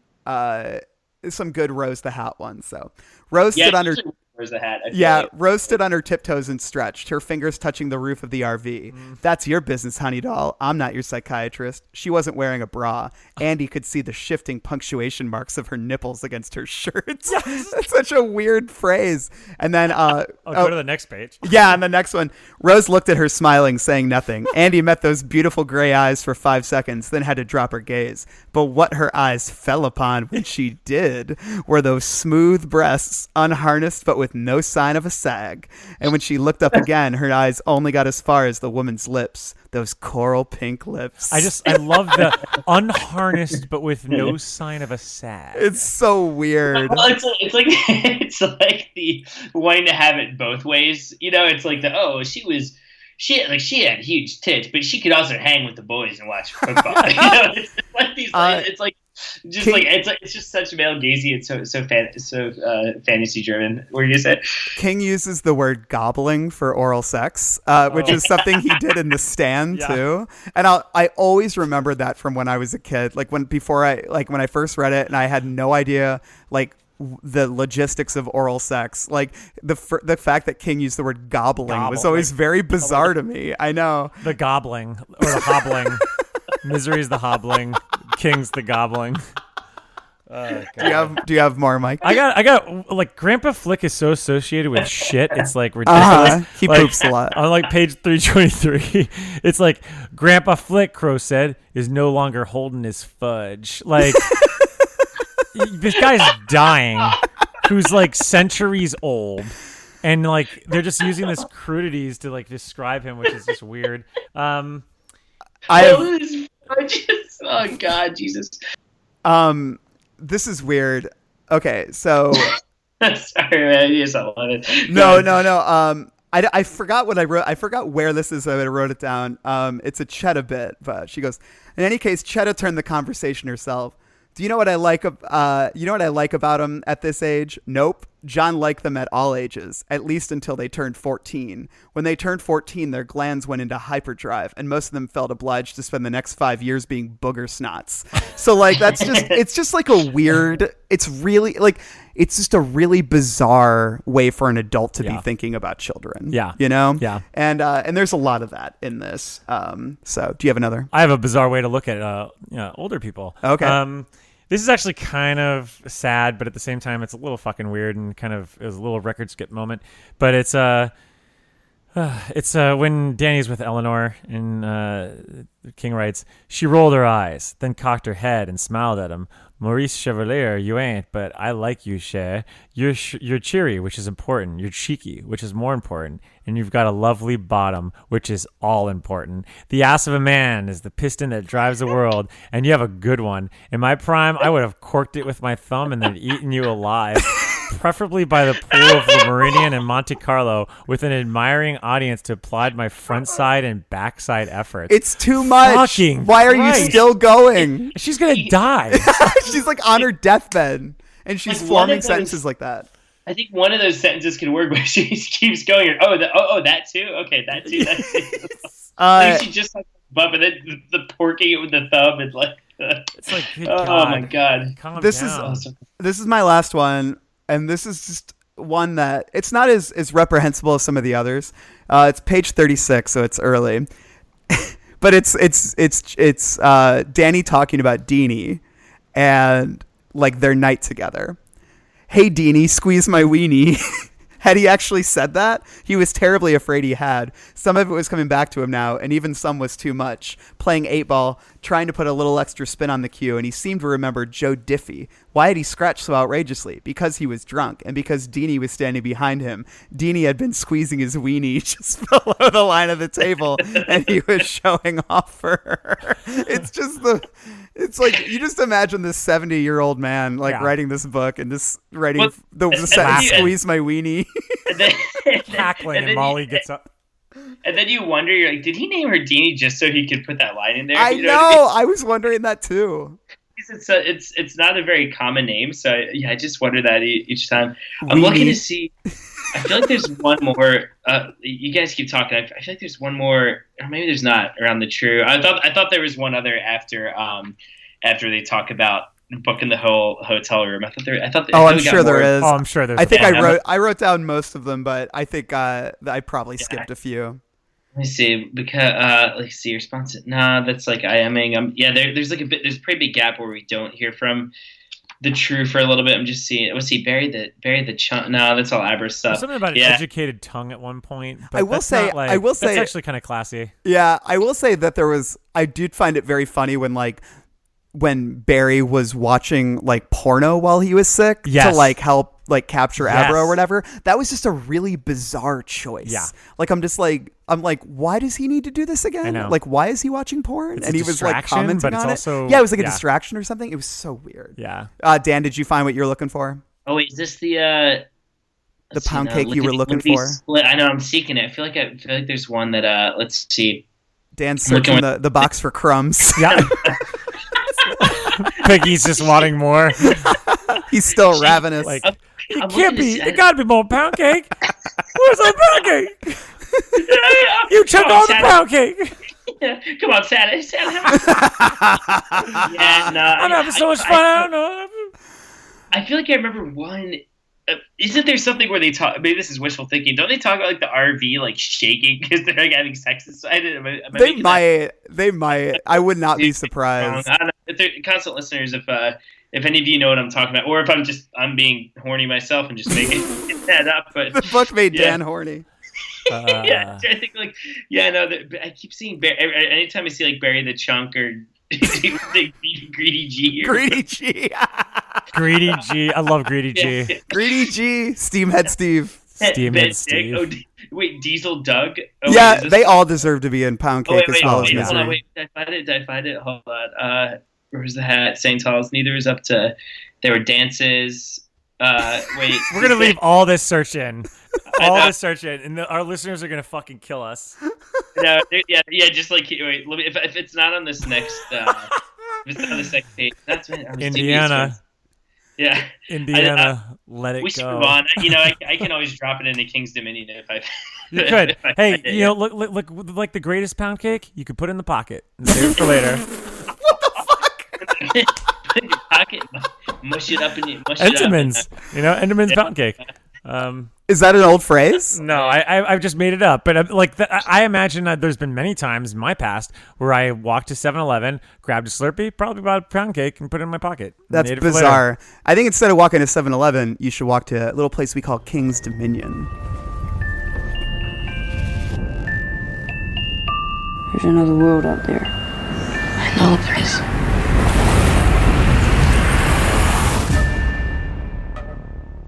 A+ transition. That was a good one. That was a really good one. That was old school Randy. Yeah. Let's start with King's Dominion. I've got some here, including one straight up page 14. Yeah. We get a reference to Charlie Manx. Oh, why do we know Charlie Manx? It's not a Stephen King book. It's not. It's Nosferatu by Joe Hill. My favorite AMC show. The universes are merging, and then he makes a Christmas Land reference later. Yeah. So he's very much because there's like a myth about old Charlie Manx, I believe, in the world of this book. So a little bit of universe blending. Yep. I think father and son, a little bit of bonding we're seeing on the pages. So.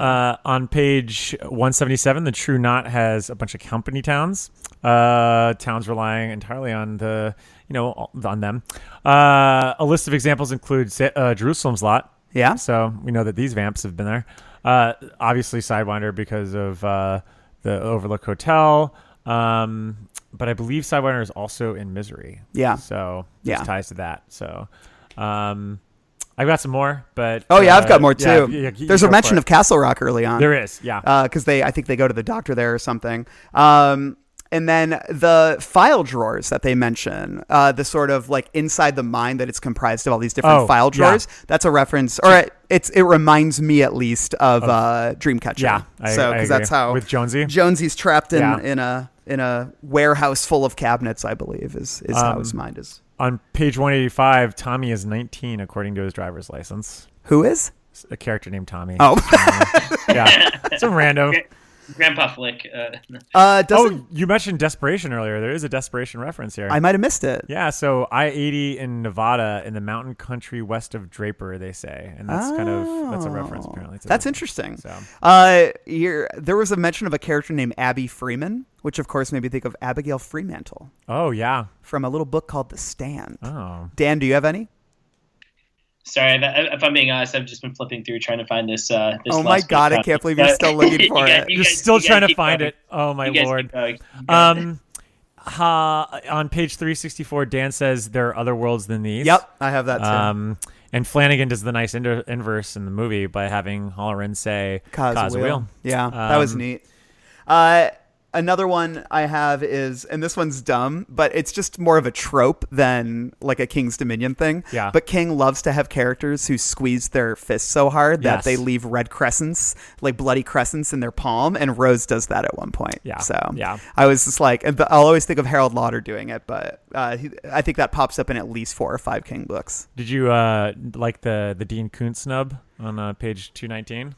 Remind me of it. Yeah, so let me see if I can I'll pull it up. I vaguely recall it. Yeah, but it was something that grabbed. It was late at night too when I saw that one. But yeah, it's they're friends, right? Koontz and King, or I have to imagine. I have to imagine that they have like a friendly playful, rivalry. Yeah, I mean, so yeah, it says.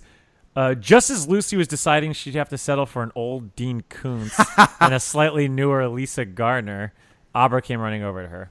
So that's funny. It's a nice little faux shade you got going on there. Dan, we need to know if you have any King's Dominion. No, I did, but I think you guys are getting it. Hey, look, my detective's magnifying glass is on the culinary. They're right there right now.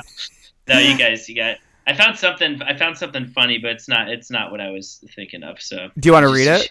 Yeah, sure. Why not? So, they're talking about hair tonic that Grandpa Flick used afterwards. It says they hung above the pillow, which was still indented by the weight of his head and stained with wild root cream oil hair tonic, of which she seemed to have an endless supply. She thought she remembered Greedy G telling her what he had bought it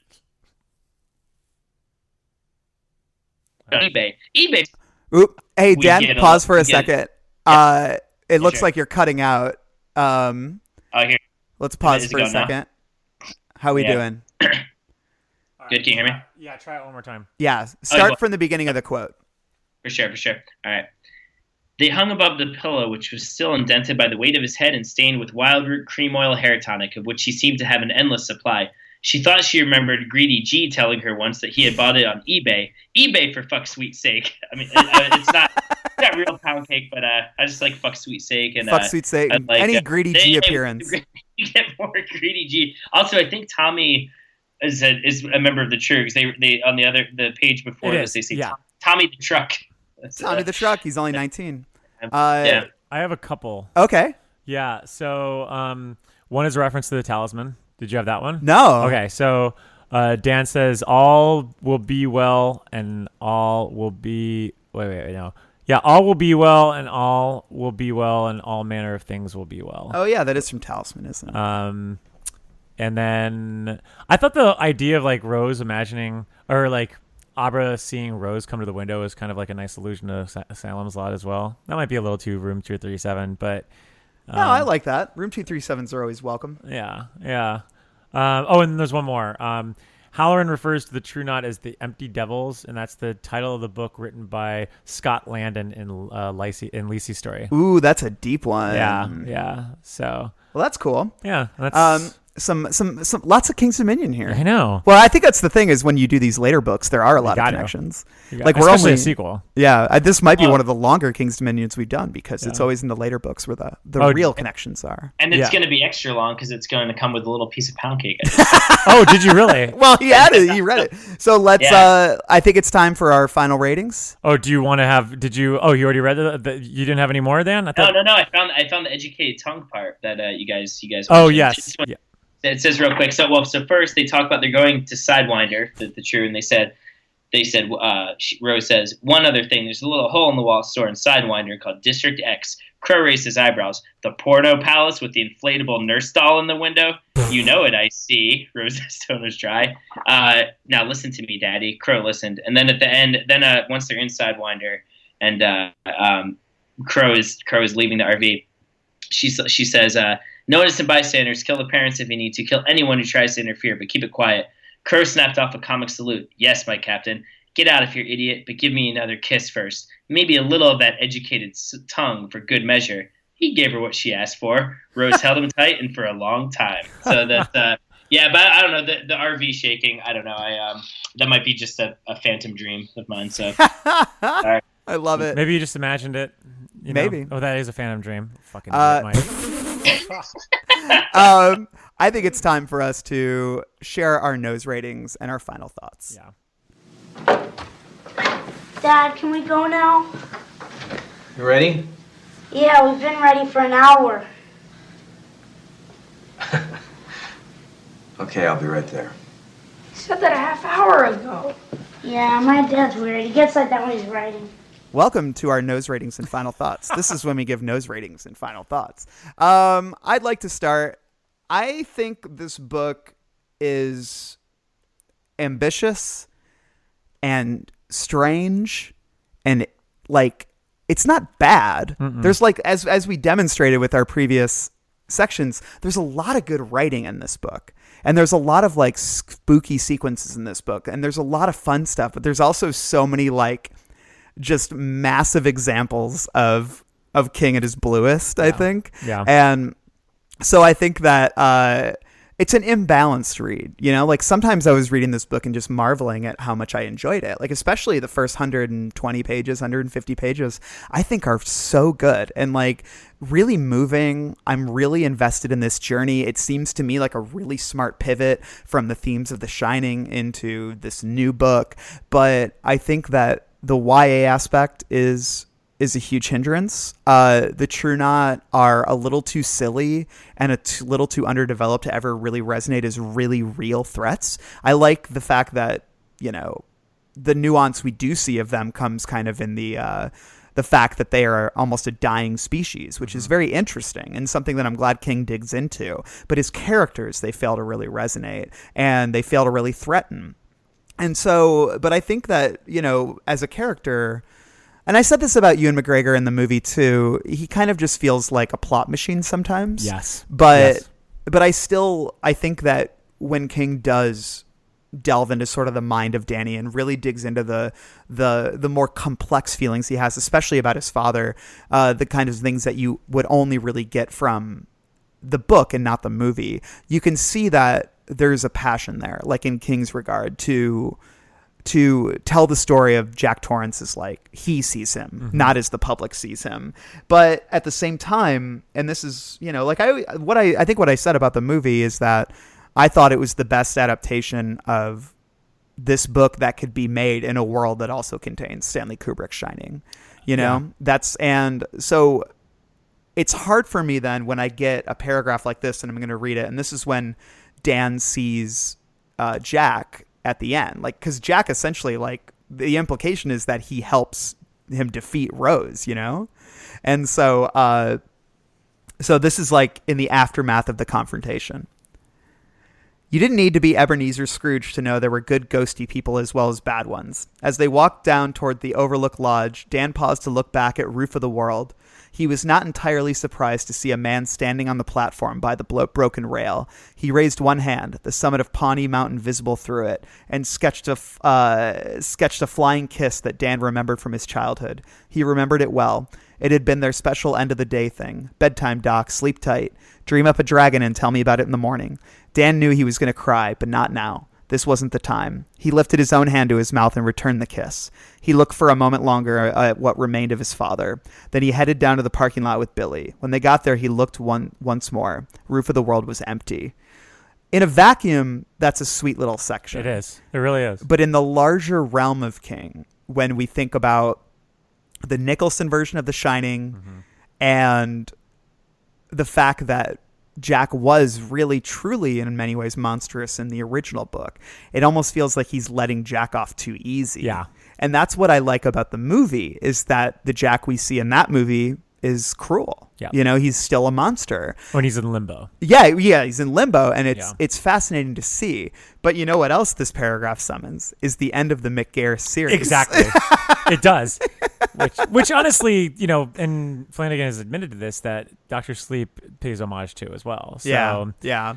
Which is... it's the saccharine sort of sentimentality that doesn't belong in this story. Exactly. And it's one that I think doesn't quite land, even though I can read that section, I think, understand what King was doing and why it's moving from King's perspective, but it doesn't quite work, because as much as King wants to pretend that, The Shining, the book, exists independently of Stanley Kubrick's movie, it's not really the case, That's just how it goes. But at the same time, I think there's a lot to like in Dr. Sleep. I like it a lot more the second read, when I sort of had a better bearing on what was happening in this book, because I think I felt so hoodwinked and I felt so tonally jarred by it, my first read of it, that it was a much more negative reading experience here, that I went in kind of knowing, and also knowing what Flanagan's approach was going to be. I think I was more open-minded, and I was more receptive to the better elements of the book. So, but at that said, I think there's still a lot of flaws in it, and which we've discussed. So I think I'm going to give this one 2.5 out of 5 bright red Pennywise clown noses. Who wants to go next? I don't know how to follow that up. That kind of summed up everything I feel about too. I think the word imbalance is a really good way to describe it, because for me it really is just a matter of the vampire stuff never quite gelling with the Shining elements, which I'm just more attracted to as a reader, And I do think his refusal to grapple with the Kubrick version, which this new movie adaptation actually does quite well, I think. But I think King's refusal of that just muddles everything a little bit. So I'm going to go. But there are some really freaky parts. I do think at least half of the book honors the legacy of The Shining really well. And I too did enjoy it a lot more the second time around, and also watching it or reading it in conjunction with seeing the movie. So I too am going to give it 2.5 bright red Pennywise clown noses. Mike? I keep going back to the Black Grandpa section that you read, and I keep thinking about how those sections specifically are why I read King. Yeah. It things that they don't traditionally capture in any of his movies. It's the things that are too small to actually make it ever into adaptations. And one of the reasons why The Shining is so goddamn scary is because Kubrick is able to kind of capitalize on those little moments by just putting them as aesthetic or accoutrements in the Overlook Hotel, which is why I'll always argue that it's actually one of the best adaptations, because he actually got what makes King's story so scary. There's a lot of that in this book, and there's a lot of it that I like, but it is layered with a lot of scum and a lot of guff, a lot of barnacles, and it's just too much at times, and there aren't enough bridges.